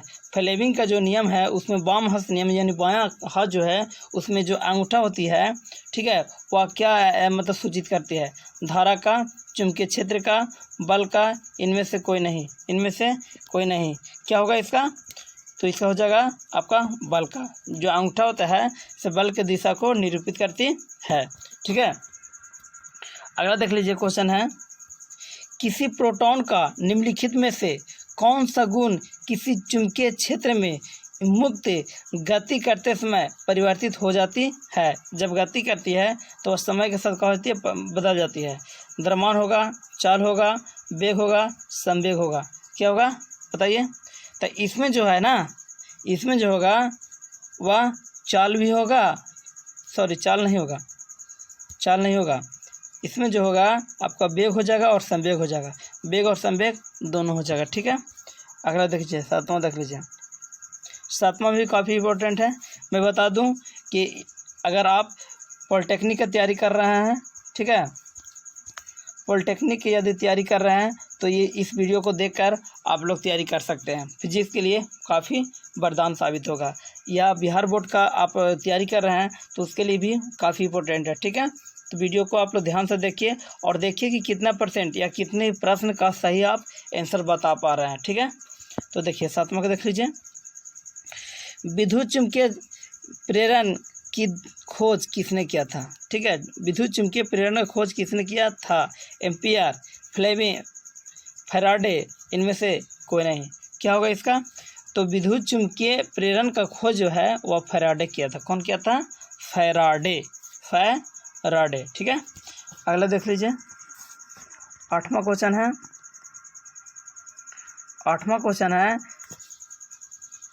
पश्चिम की ओर परिक्षेपित कोई धनावेशित कण किसी चुंबकीय क्षेत्र द्वारा उत्तर की ओर विक्षेपित होती है। पश्चिम की ओर परिक्षेपित कोई धनावेश कण जो है वह किसी चुंबकीय क्षेत्र द्वारा उत्तर की ओर विक्षेपित होती है, तो क्या होगा ऑप्शन, तो बताइए। तो चुंबकीय क्षेत्र की दिशा क्या होगा, चुंबकीय क्षेत्र की दिशा क्या होगा, दक्षिण की ओर होगा, पूर्व की ओर होगा, अधोमुखी होगा, ऊपरी मुखी होगा। क्या होगा बताइए, क्या होगा बताइए। आपका इसका आंसर हो जाएगा जी, ये हो जाएगा आपका घबरा, ऊपरी मुखी। ऊपरी मुखी जो होगा वह सही होगा। चुंबकीय क्षेत्र की दिशा जो होगा ऊपरी मुखी होगा। अगला देख लीजिए, 9वां क्वेश्चन देखिए। 9वां क्वेश्चन है विद्युत चुम्बकीय प्रेरण की परिघटना। विद्युत चुम्बकीय प्रेरण की परिघटना क्या होगा? किसी वस्तु को आवेशित करने की प्रक्रिया है। किसी वस्तु को आवेशित है ना करने की प्रक्रिया है। सेकंड में है किसी कुंडली में विद्युत धारा प्रवाहित होने के कारण चुंबकीय प्रेरण उत्पन्न करने की प्रक्रिया है। ठीक है। ग में है कुंडली तथा चुंबक के बीच अपेक्षित गति के कारण कुंडली में प्रेरित विद्युत धारा उत्पन्न करती है। प्रेरित विद्युत धारा उत्पन्न करती है। घ में है किसी विद्युत मोटर की कुंडली को घूर्णन कराने की क्रिया है। कौन है? क्रिया है। तो इसका जो सटीक जो आंसर होगा आपको क्या होगा? ये गबल होगा। कुंडली तथा चुंबक के बीच, कुंडली तथा चुंबक के बीच अपेक्षित गति के कारण कुंडली में प्रेरित जो होती है वह विद्युत धारा उत्पन्न करती है। वह कौन करती है? विद्युत धारा उत्पन्न करती है। तो इसका आपका गबला सही होगा। गबला सही होगा। ठीक है। 10वां क्वेश्चन आप देख लीजिए। 10वां है विद्युत धारा उत्पन्न करने की युक्ति को क्या कहते हैं? विद्युत धारा उत्पन्न करने की युक्ति को क्या कहते हैं? जनित्र कहते हैं, गैल्वेनोमीटर कहते हैं, एमीटर कहते हैं, मीटर कहते हैं। क्या कहते हैं बोलिए? इसका क्या कहते हैं बोलिए? तो विद्युत धारा उत्पन्न करने की युक्ति को जनित्र कहते हैं। ये पार्ट 4 का जब हम बता रहे थे फिजिक्स का पार्ट 4, ठीक है, इलेक्ट्रिक करंट, तो उसमें बताए थे कि जब विद्युत धारा उत्पन्न की जाती है तो उस युक्ति को खोज करते हैं जनित्र कहते हैं। ठीक है। 11वां क्वेश्चन देख लीजिए आप। 11वां क्वेश्चन है वास्तव में विद्युत जनित्र, वास्तव में विद्युत जनित्र है तो क्या है? विद्युत आवेश के किसी स्रोत का कार्य करता है, ऊष्मीय ऊर्जा के स्रोत का कार्य करता है, विद्युत चुंबक की तरह कार्य करता है, ऊर्जा के परिवर्तक की तरह कार्य करता है। तो ये वास्तव में आंसर क्या होगा? तो इसका वास्तव में जो विद्युत जनित्र होती है वह ऊर्जा के परिवर्तक की तरह कार्य करता है। ये आपका घावेला आंसर होगा। ऊर्जा के परिवर्तक की तरह क्या करता है? कार्य करता है। अगला देखिए विद्युत जनित्र, बार बार आ रहा है। विद्युत जनित्र का सिद्धांत आधारित होती है धारा के ऊष्मीय प्रभाव पर, विद्युत चुम्बकीय प्रेरण पर, प्रेरित चुंबक पर, प्रेरित विद्युत पर, प्रेरित बोलो विद्युत पर। क्या होगा बताइए? तो इसका होगा जो विद्युत जनित्र होती है वह विद्युत चुम्बकीय प्रेरण के सिद्धांत पर कार्य करता है। विद्युत जनित्र होती है वह विद्युत चुम्बकीय प्रेरण के सिद्धांत पर कार्य करती है। 8वां देख लीजिए। 8वां देख लीजिए, नजर आ पा रहा है ना? यस।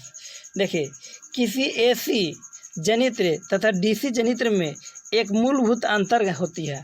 मतलब एसी और डीसी जो जनित्र होती है उसमें में मूल रूप से अंतर क्या होता है? तो देखिए ऑप्शन पढ़िए। एसी जनित्र में विद्युत चुंबक होती है जबकि डीसी जनित्र में अस्थायी चुंबक होती है। सेकंड वाला है डीसी जनित्र उच्च वोल्टता उत्पन्न करती है, और सी में है एसी जनित्र उच्च वोल्टता उत्पन्न करती है, और डी में है एसी जनित्र में सर्पी वलय होती है और जबकि डीसी जनित्र में दिक् परिवर्तन होता है। तो इसका क्या आंसर होगा? तो मैं बता दूं कि एसी और डीसी में जो मूल रूप से अंतर होती है वह घा वाला होती है। तो घा वाला देख लीजिए बढ़िया से। एसी जनित्र में सर्पी वलय होती है, जबकि डीसी जनित्र में दिक् परिवर्तन होती है। यही मूल रूप से यह अंतर इसमें पाया जाता है एसी और डीसी जनित्र में। ठीक है। मैं बार बार बोल रहा हूँ, अगर वीडियो अच्छा लग रहा है तो लाइक कीजिएगा। ठीक है। हमारे मकानों में जो विद्युत आपूर्ति की जाती है वह होती है, हमारे मकानों में जो विद्युत आपूर्ति की जाती है वह होती है 12 वोल्ट पर दिश धारा, 12 वोल्ट पर प्रतिवर्ती धारा, 220 वोल्ट पर दिश धारा, ठीक है, और 220 वोल्ट पर प्रतिवर्ती धारा। क्या होगा आंसर बताइए? तो इसका आंसर होगा आपका 220 भी पर प्रतिवर्ती धारा होती है। ठीक है। 220 भी पर प्रतिवर्ती धारा जो होती है हमारे मकानों में विद्युत आपूर्ति कराती है। ठीक है। 15वां क्वेश्चन देख लीजिए। तांबे के तार की एक आयताकार कुंडली किसी चुंबकीय क्षेत्र में घूर्णी गति पर कर रही है, तो इस कुंडली में प्रेरित विद्युत धारा की दिशा में कितने है ना, परिभ्रमण के पश्चात परिवर्तन होती है। 2, 1, आधे, चौथाई, क्या होगा? तो इसका रियलिटी आंसर जो होगा आपका क्या होगा? आधा होगा। क्या हो जाएगा? आधा हो जाएगा। ठीक है। तांबे का तार की एक आयताकार कुंडली को किसी चुंबकीय क्षेत्र में घूर्णन गति कर रहा है, तो इस कुंडली में प्रेरित विद्युत धारा की दिशा जो होती है से परिभ्रमण करने के पश्चात परिवर्तन जो होती है उसका आधा होती है। क्या होती है? आधा होती है। ठीक है। अगला देख लीजिए, लघुपतन के समय परिपथ में विद्युत धारा का मान। लघुपतन जब होती है उसके समय जो परिपथ में होती है वो विद्युत धारा का मान कैसा होता है? बहुत कम हो जाता है, परिवर्तन नहीं होता है, बहुत अधिक बढ़ जाता है, निरंतर परिवर्तन होता रहता है। क्या होगा? तो इसका आंसर आपका होगा से बहुत अधिक, गावल होगा, बहुत अधिक बढ़ जाता है। जब लघुपतन होती है तो उसमें विद्युत धारा का जो होता है वह बहुत अधिक बढ़ जाती है। 17वां क्वेश्चन देख लीजिए, घरेलू उपयोग के लिए विद्युत आपूर्ति होती है। घरेलू उपयोग के लिए विद्युत की आपूर्ति होती है, तुरंत बताए थे। 220 भी 100 HZ, 110 100 HZ, 220 भी 50 HZ, HZ मतलब हार्ट टच होता है। ठीक है। और 110 50 HZ, तो मैं बताया था तुरंत। क्या होगा इसका? तो इसका आंसर आपका होगा ग वाला, यानी 220 वोल्ट और 50 हर्ट्ज। इस पे घरेलू विद्युत की आपूर्ति की जाती है। घरेलू विद्युत की आपूर्ति करने के लिए इसी का आवश्यकता होती है, यानी 220 वोल्ट और 50 हर्ट्ज। ठीक है। अगला देख लीजिए, घरेलू वायरिंग में 3 तार होते हैं। घरेलू वायर में कई तार होते हैं? 3 तार। पहला में गर्म जिसको जीवित कहते हैं, ठंडा जिसको उदासीन कहते हैं, आर्द्र जिसको भूयोजित कहते हैं। इन तारों के रंग होते हैं क्रमशः कैसा होते हैं? हरा, काला, लाल। काला, हरा, लाल, क्रमशः बताना लगातार। ठीक है। लाल, काला, हरा, काला, लाल, हरा। तो इसका आंसर क्या होगा? इसका आंसर होगा ग वाला, मतलब जो गर्म तार होती है वह लाल होती है, ठंडा तार होती है वह काला होती है, और आर्द्र वाला जो होती है उसको हरा वाला होता है। ठीक है। यही 3 तरह का तार होती है।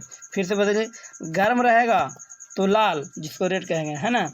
अगर ठंडा को देखना है तो आपका ब्लैक होगा यानी काला, और जो आर्द्र वाला जो होगा वह ग्रीन होगा मतलब हरा। ठीक है।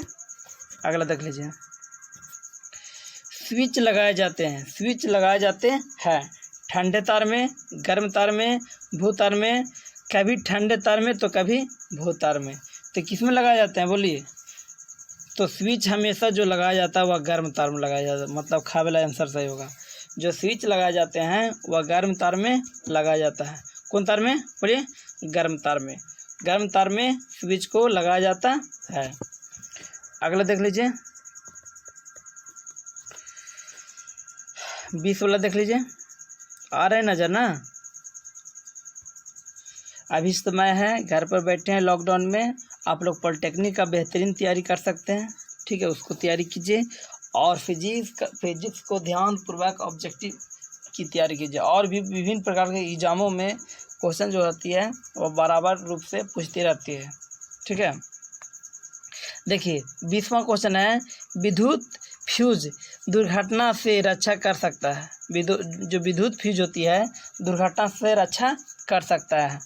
ऑप्शन है अतिभारण के कारण किंतु लघुपतन के कारण नहीं, लघुपतन के कारण किंतु अतिभारण के कारण नहीं, लघुपतन और अतिभारण दोनों कारण, न तो लघुपतन और न ही अतिभारण। तो क्या आंसर होगा बोलिए? तो इसका जो होगा आपका ग वाला सही होगा, यानी लघुपतन और अतिभारण दोनों के कारण होती है। लघुपतन जिसको शॉर्ट सर्किट कहते हैं, अतिभारण जिसको ओवरलोडिंग कहते हैं। तो वह विद्युत फ्यूज जब लगा होता है, ठीक है, तो वहाँ पर लघुपतन से बचाती है, तो शॉर्ट सर्किट से और ओवरलोडिंग से भी बचाती है। ठीक है, फ्यूज।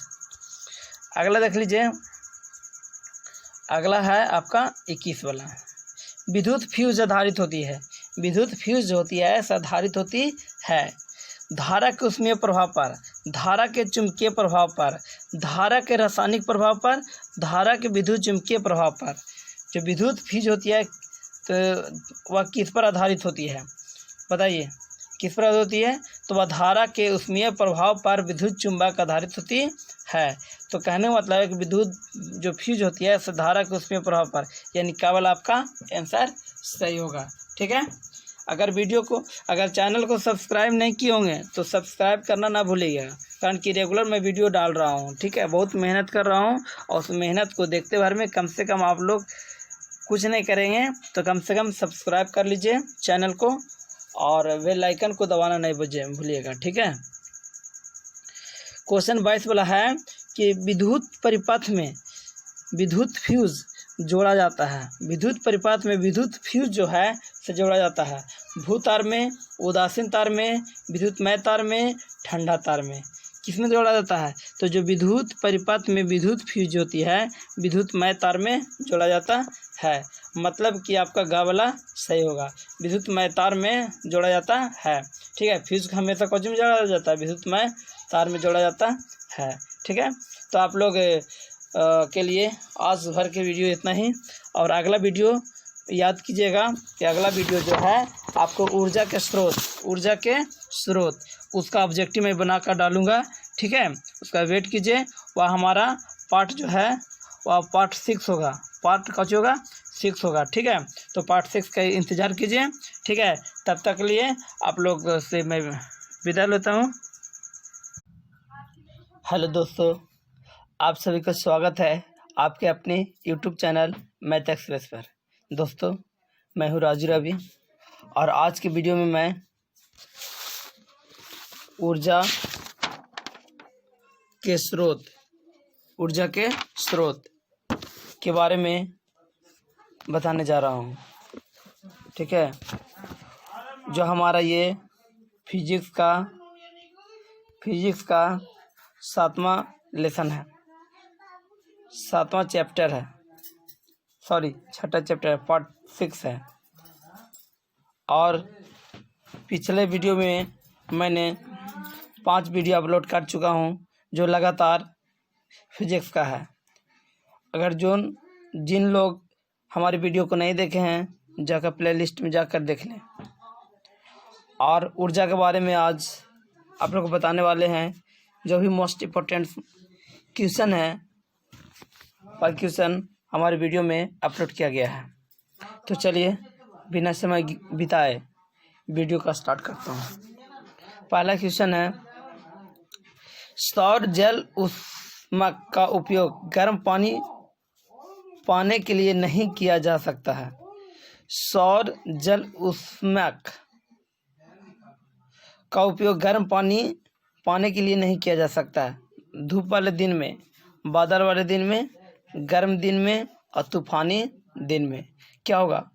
तो यह होगा बादल वाले दिन में हम लोग गर्म पानी पाने के लिए नहीं किया जा सकता। ठीक है, तो ये क्या होगा आपका क्लियर जो आंसर है बादल वाले दिन होगा। अगला देख लीजिए, जैव द्रव्यमान ऊर्जा स्रोत का उदाहरण निम्नलिखित में से कौन सा नहीं है? जैव द्रव्यमान ऊर्जा स्रोत का उदाहरण निम्नलिखित में से कौन नहीं है? पेट्रोलियम, गोबर गैस, नवकीय ऊर्जा, कोयला। क्या होगा बताइए? इसका होगा आपका नवकीय ऊर्जा। जैव द्रव्यमान ऊर्जा स्रोत वाला जो उदाहरण है वो आपका नवकीय ऊर्जा होगा। अगला देख लीजिए, क्वेश्चन है, ऊर्जा के अधिकांश स्रोत जिनका हम उपयोग करते हैं संचित सौर ऊर्जा निरूपित करते हैं। निम्नलिखित में से कौन सा ऊर्जा स्रोत में अंत में नहीं प्राप्त किया जा सकता है? भूस्मीय ऊर्जा, पवन ऊर्जा, जीव द्रव्यमान, नवकीय ऊर्जा। तो इसका सटीक आंसर क्या होगा? तो इसका सटीक होगा नवकीय ऊर्जा। अगला देखिए, अगला क्वेश्चन है, निम्नलिखित में कौन सा बायोगैस ईंधन का स्रोत नहीं है? बायोगैस ईंधन का स्रोत नहीं है। कोयला, गोबर गैस, लकड़ी, नवकीय ऊर्जा। तो बायोगैस ईंधन का स्रोत नहीं, कौन नहीं है? तो नवकीय ऊर्जा नहीं है। नवकीय ऊर्जा जो है से बायोगैस ईंधन का स्रोत नहीं है। ठीक है, क्लियर हो गया? तो इसका आंसर हो जाएगा आपका नवकीय ऊर्जा। पांचवा क्वेश्चन है, जीवाश्म ईंधन की ऊर्जा का वास्तविक स्रोत है, वास्तविक स्रोत है जीवाश्म ईंधन का, सूर्य होगा, चंद्रमा होगा, नवकीय संलयन, इनमें से कोई नहीं। तीसरा क्या होगा, तीसरा होगा सूर्य। क्या हो जाएगा, सूर्य। इसका सटीक आंसर सूर्य होगा। यानी जीवाश्म ईंधन का ऊर्जा का वास्तविक स्रोत जो है वह कौन होगा, सूर्य होगा। ठीक, अगला क्वेश्चन देखिए, छठा क्वेश्चन, छठा है, निम्नलिखित में कौन ऊर्जा का नवीकरणीय स्रोत है, नवीकरणीय स्रोत है।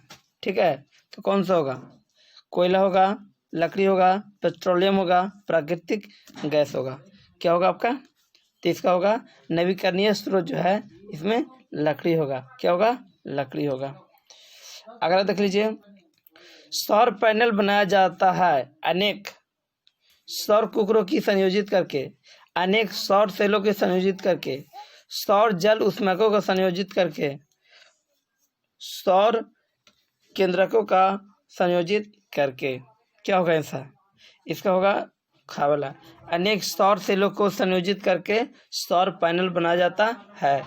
जब ज़्यादा संख्या में सौर सेल का जोड़ दिया जाता है तो सौर पैनल का निर्माण हो जाता है। अगला देख लीजिए, आठवां क्वेश्चन है, आठवां क्वेश्चन आपका, पवन विद्युत जनित्र में पवन की चाल कम से कम होनी चाहिए, पवन की चाल कम से कम होनी चाहिए 15 किलोमीटर प्रति घंटा, 150 किलोमीटर प्रति घंटा, 1.5 किलोमीटर प्रति घंटा और 1500 किलोमीटर प्रति घंटा। क्या होगा, तो इसका जो सटीक आंसर होगा 15 किलोमीटर प्रति घंटा जो होगा कम से कम पवन विद्युत जनित्र में पवन की चाल होगी, पवन की चाल 15 किलोमीटर प्रति घंटा होगी। अगला देख लीजिए, देखिए, बॉक्स प्रकार के सौर कुकरों को उसके ऊपरी भाग में कांच के ढक्कन देने के क्या कारण है, ढक्कन देने का कारण क्या है। ऑप्शन है, यह देखने के लिए कि भोजन पक रहा या नहीं, बॉक्स के अंदर अधिक सूरज का प्रकाश जाने के लिए, बॉक्स के अंदर धूल कणों का जाने से रोकने के लिए, विकिरण द्वारा ऊष्मा हानि को कम करने के लिए। क्या होगा, तो इसका है ना, बॉक्स प्रकार के सौर कुकर के ऊपरी भाग में कांच के ढक्कन क्यों लगाया जाता है, तो इसलिए लगाया जाता है कि विकिरण द्वारा ऊष्मा हानि को कम करने के लिए, विकिरण द्वारा ऊष्मा हानि को कम करने के लिए उसमें क्या है ना कि कांच के ढक्कन लगाया जाता है। 10वां क्वेश्चन देख लीजिए, नाभिकीय ऊर्जा प्राप्त करने के लिए निम्नलिखित में कौन सा आवश्यक है, नाभिकीय ऊर्जा प्राप्त करने के लिए निम्नलिखित में कौन सा आवश्यक है। तो इसका ऑप्शन देखिए, एल्युमिनियम, यूरेनियम, क्रोमियम, हीलियम। क्या होगा, तो इसका होगा यूरेनियम। क्या होगा, यूरेनियम। अगला क्वेश्चन है, 11 वाला क्वेश्चन है, ग्लोबल वार्मिंग के लिए निम्नलिखित में कौन सा गैस उत्तरदायी है, N2, CO2, O2, NH3।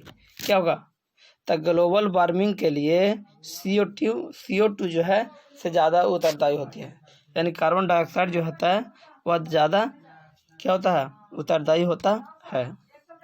मैं बता दूं क्या जो है फिजिक्स का, आपको फिजिक्स का छठा लेसन है, ठीक है, ऊर्जा और उनके स्रोत, ऊर्जा और उनके स्रोत।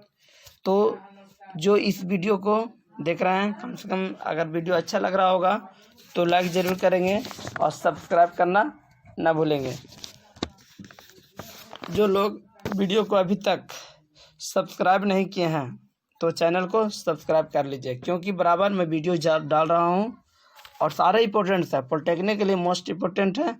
और जो बिहार बोर्ड का एग्ज़ाम की तैयारी कर रहे हैं तो आराम से घर पे बैठ के इसको तैयारी कर सकते हैं, ठीक है। अगला देख लीजिए, अगला है, अगला देखिए, कार्य करने की क्षमता को क्या कहते हैं, कार्य करने की क्षमता को क्या कहते हैं, बल, शक्ति, ऊर्जा, ईंधन। क्या कहते हैं? कार्य करने की क्षमता को क्या कहते हैं? तो कार्य करने की क्षमता को ऊर्जा कहते हैं। कार्य करने की क्षमता को क्या कहते हैं? ऊर्जा कहते हैं। ठीक है, तो इसमें पहला का जो आंसर होगा वह क्या होगा? ऊर्जा होगा। क्या होगा? ऊर्जा होगा। अगला क्वेश्चन है, जो दहन कर ऊष्मा उत्पन्न करने ऊष्मा को उत्पन्न करती है उसे क्या कहा जाता है? उसे क्या कहा जाता है? तापक, ईंधन, इंजन, इनमें से कोई नहीं। तो इसका क्या आंसर होगा? ईंधन। जो दहन को ऊष्मा प्राप्त करने के लिए किया जाता है उसको हम क्या कहते हैं? ईंधन कहते हैं। क्या कहते हैं? ईंधन कहते हैं। ठीक है, अगला क्वेश्चन है, हम ऊर्जा को आवश्यकताओं की पूर्ति के लिए के लिए क्या करते हैं? ऊर्जा के नए स्रोत का उपयोग करने का प्रयास करते हैं। ऊर्जा उपयोग की क्षमता सुधारने के लिए प्रयास करते हैं। क्या होगा? दोनों होगा, इनमें से कोई नहीं होगा। तो क्या होगा इसमें? तो इसका जो आंसर होगा आपको सटीक आंसर का और कहा दोनों होगा, यानी आपका आंसर ये वाला सही होगा। कौन बोला? गा वाला सही होगा, यानी का और खा जो होगा तो दोनों सही होगा। अगला देखिए चौथा क्वेश्चन। देखिए चौथा क्वेश्चन आपका है, ऊर्जा का चयन निर्भर करता है। ऊर्जा का चयन निर्भर करता है किस लिए? ऑप्शन है, स्रोत से ऊर्जा निष्कर्षण की सुगमता एवं लागत पर, स्रोत के लिए उपलब्ध प्रौद्योगिकी की दक्षता पर, स्रोत के उपयोग का पर्यावरण पर पड़ने वाले प्रभाव पर, उपयुक्त में तीनों कारणों। तो इसका आंसर सटीक क्या होगा? तो इसका आंसर होगा घा वाला, मतलब तीनों जो कारण दिया है वो आपका सही होगा। ठीक है, पांचवा क्वेश्चन देखिए, जीवाश्म ईंधन की ऊर्जा का वास्तविक स्रोत है। जीवाश्म ईंधन की ऊर्जा का वास्तविक स्रोत है, क्या होगा? नभकीय संलयन, चंद्रमा, सूरज, और इनमें से कोई नहीं। तो वास्तविक क्या होगा? सूरज होगा, यानी क्या वाला आपको सही होगा। क्या होगा? क्या वाला सही होगा। ठीक है, जीवाश्म ईंधन की ऊर्जा का वास्तविक स्रोत जो है वो आपको सूरज है। ठीक है, अगला छठा क्वेश्चन देखिए, सौर ऊर्जा की सीधे विद्युत में बदलने की युक्ति को क्या कहते हैं? सौर कुकर, सौर सेल, खा दोनों, इनमें से कोई नहीं। तो क्या होगा? तो इसका होगा आपको सौर ऊर्जा को सीधे विद्युत में बदलने की युक्ति को सौर सेल कहा जाता है। सातवां क्वेश्चन देखिए, सातवां क्वेश्चन है कि सौर सेल बनाने के लिए किन पदार्थों का उपयोग किया जाता है? सौर सेल बनाने के लिए उपयोग में लाया जाने वाला पदार्थ कौन है? कार्बन, सिलिकॉन, का दोनों, इनमें से कोई नहीं। क्या होगा? सातवां का आपको सिलिकॉन होगा। सौर सेल बनाने के लिए सिलिकॉन का प्रयोग किया जाता है। अगला देखिए आठवां क्वेश्चन देखिए, इनमें से कौन ऊर्जा नवीकरणीय स्रोत नहीं है? कोयला, पेट्रोलियम, सूर्य, प्राकृतिक गैस। तो इसका क्या होगा? इसका सटीक आंसर क्या होगा कि नवीकरणीय जो स्रोत होगा वह सूर्य होगा। कौन होगा? सूर्य होगा। सूर्य आपको आठवां का गा जो है सही होगा। अगला क्वेश्चन है नौवां का, इसमें से ऊर्जा का अनवीकरणीय स्रोत है। अनवीकरणीय स्रोत है पवन, बहता पानी, सूर्य, पेट्रोलियम। क्या होगा? नौवां का आपका पेट्रोलियम सही होगा। अनवीकरणीय स्रोत जो है से पेट्रोलियम होगा। क्या होगा? पेट्रोलियम। अगला देख लीजिए, बायोगैस का मुख्य घटक है ऑक्सीजन, नाइट्रोजन, मीथेन, कोयला। क्या होगा? तो इसका आंसर सही होगा मीथेन। बायोगैस का मुख्य घटक जो है सो मीथेन है। क्या है? मीथेन। अगला देख लीजिए 11वां क्वेश्चन, किसी भारी नाभिक के दो अपेक्षाकृत छोटे नाभिक में टूटने की क्रिया को क्या कहते हैं? नाभिकीय संलयन, नाभिकीय विखंडन, का दोनों, इनमें से कोई नहीं। क्या होगा? तो इसका आंसर होगा कि जब दो छोटे छोटे टुकड़े में जब टूट जाते हैं उसको नाभिकीय विखंडन कहते हैं। क्या कहते हैं? नाभिकीय विखंडन कहते हैं। इसका अपोजिट रहेगा, अगर दो को जुटेगा तो हो जाएगा नाभिकीय संलयन। 12वां क्वेश्चन देखिए, दो हल्के नाभिक को जुड़कर एक भारी नाभिक बनने की क्रिया क्या कहते हैं? तुरंत बताएं, क्या कहते हैं? नभकीय संलयन कहते हैं, नभकीय संलयन कहते हैं। 13वां क्वेश्चन देख लिए। सूर्य और अन्य तारों में ऊर्जा के स्रोत है, ऊर्जा के स्रोत है। नभ के विखंडन की अभिक्रियाएं, नभकीय संलयन की अभिक्रियाएं, का और खा दोनों, इनमें से कोई नहीं। क्या होगा?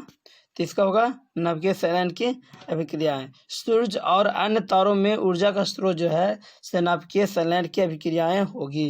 ठीक है, अगला देख लीजिए 14वां क्वेश्चन देख लीजिए। 14वां कहा है उच्चतर ताप पर कौन सी प्रक्रिया पूरी की जाती है? पूरी की जाती है। नभकीय विखंडन, नभकीय संलयन, का खा दोनों, इनमें से कोई नहीं, इनमें से कोई नहीं। तो उच्चतर ताप पर कौन सी प्रक्रिया पूरी की जाती है? तो नभकीय संलयन, नभकीय संलयन। तब का नभकीय संलयन जो होगा सही होगा। ठीक है, अगला क्वेश्चन देख लीजिए। 15वां क्वेश्चन देख लीजिए। निम्नलिखित में कौन सा गलत है? कौन सा गलत है? देख लीजिए। सौर ऊर्जा को सीधे विद्युत में बदलने वाली युक्ति को सौर सेल कहा जाता है। ख में है जल ऊर्जा पवन ऊर्जा में कम विश्वसनीय है। ग में है बायोगैस संयंत्र पशु और वनस्पति अपशिष्ट पदार्थों का निम्नीकरण अनोक्सी सूक्ष्म जीवों द्वारा होती है। घ में है यूरेनियम में नभकीय अभिक्रिया होती है जबकि उस पर मंद गतिमान न्यूट्रॉन का बम वर्षक होती है। तो इसका आंसर सही क्या होगा? तो इसका सही आंसर जो होगा सबको खा वाला होगा, यानी ऊर्जा स्रोत पवन ऊर्जा से कम विश्वसनीय होती है, कम विश्वसनीय होती है। मैं बार बार बोल रहा हूँ, यदि चैनल को सब्सक्राइब नहीं किए होंगे तो करना ना बोलेंगे। ठीक है, क्योंकि बहुत मैं मेहनत करके आप लोग के लिए वीडियो में तैयार करता हूँ और इस बहाने आप लोग का तैयारी भी हो जा रहा है, तो इतना तो आप कर ही सकते हैं। ठीक है, लाइक शेयर कमेंट्स जरूर कीजिएगा। 16वां क्वेश्चन है निम्नलिखित में कौन सा कथन गलत है? अति उच्च ताप पर दो हल्के नाभिकों का आपस में संलयन हो सकता है, आपस में संलयन हो सकता है। खम है हमारे अधिकांश ऊर्जा स्रोत अनंत सूर्य से प्राप्त ऊर्जा से व्युत्पन्न होती है। और गम है सौर सेल बनाने के लिए क्रोमियम का उपयोग किया जाता है। और घम है पवन में मुख्यतः गतिज ऊर्जा होती है। तो इसका आंसर क्या होगा? तो इसका सटीक आंसर गा होगा। सटीक आंसर क्या होगा आपका? गा, यानी सौर सेल बनाने के लिए क्रोमियम का उपयोग किया जाता है, क्रोमियम का उपयोग किया जाता है। चलिए आज भर के लिए वीडियो इतना ही, और नेक्स्ट वीडियो आप लोग का फिजिक्स का जो भी इम्पोर्टेंस बच रही है मैं अगली वीडियो में मैं बना दूंगा और आप लोग उसको वेट कीजिए। ठीक है, और इस वीडियो को कम से कम लाइक जरूर कीजिएगा। ठीक है, बेस्ट ऑफ लक।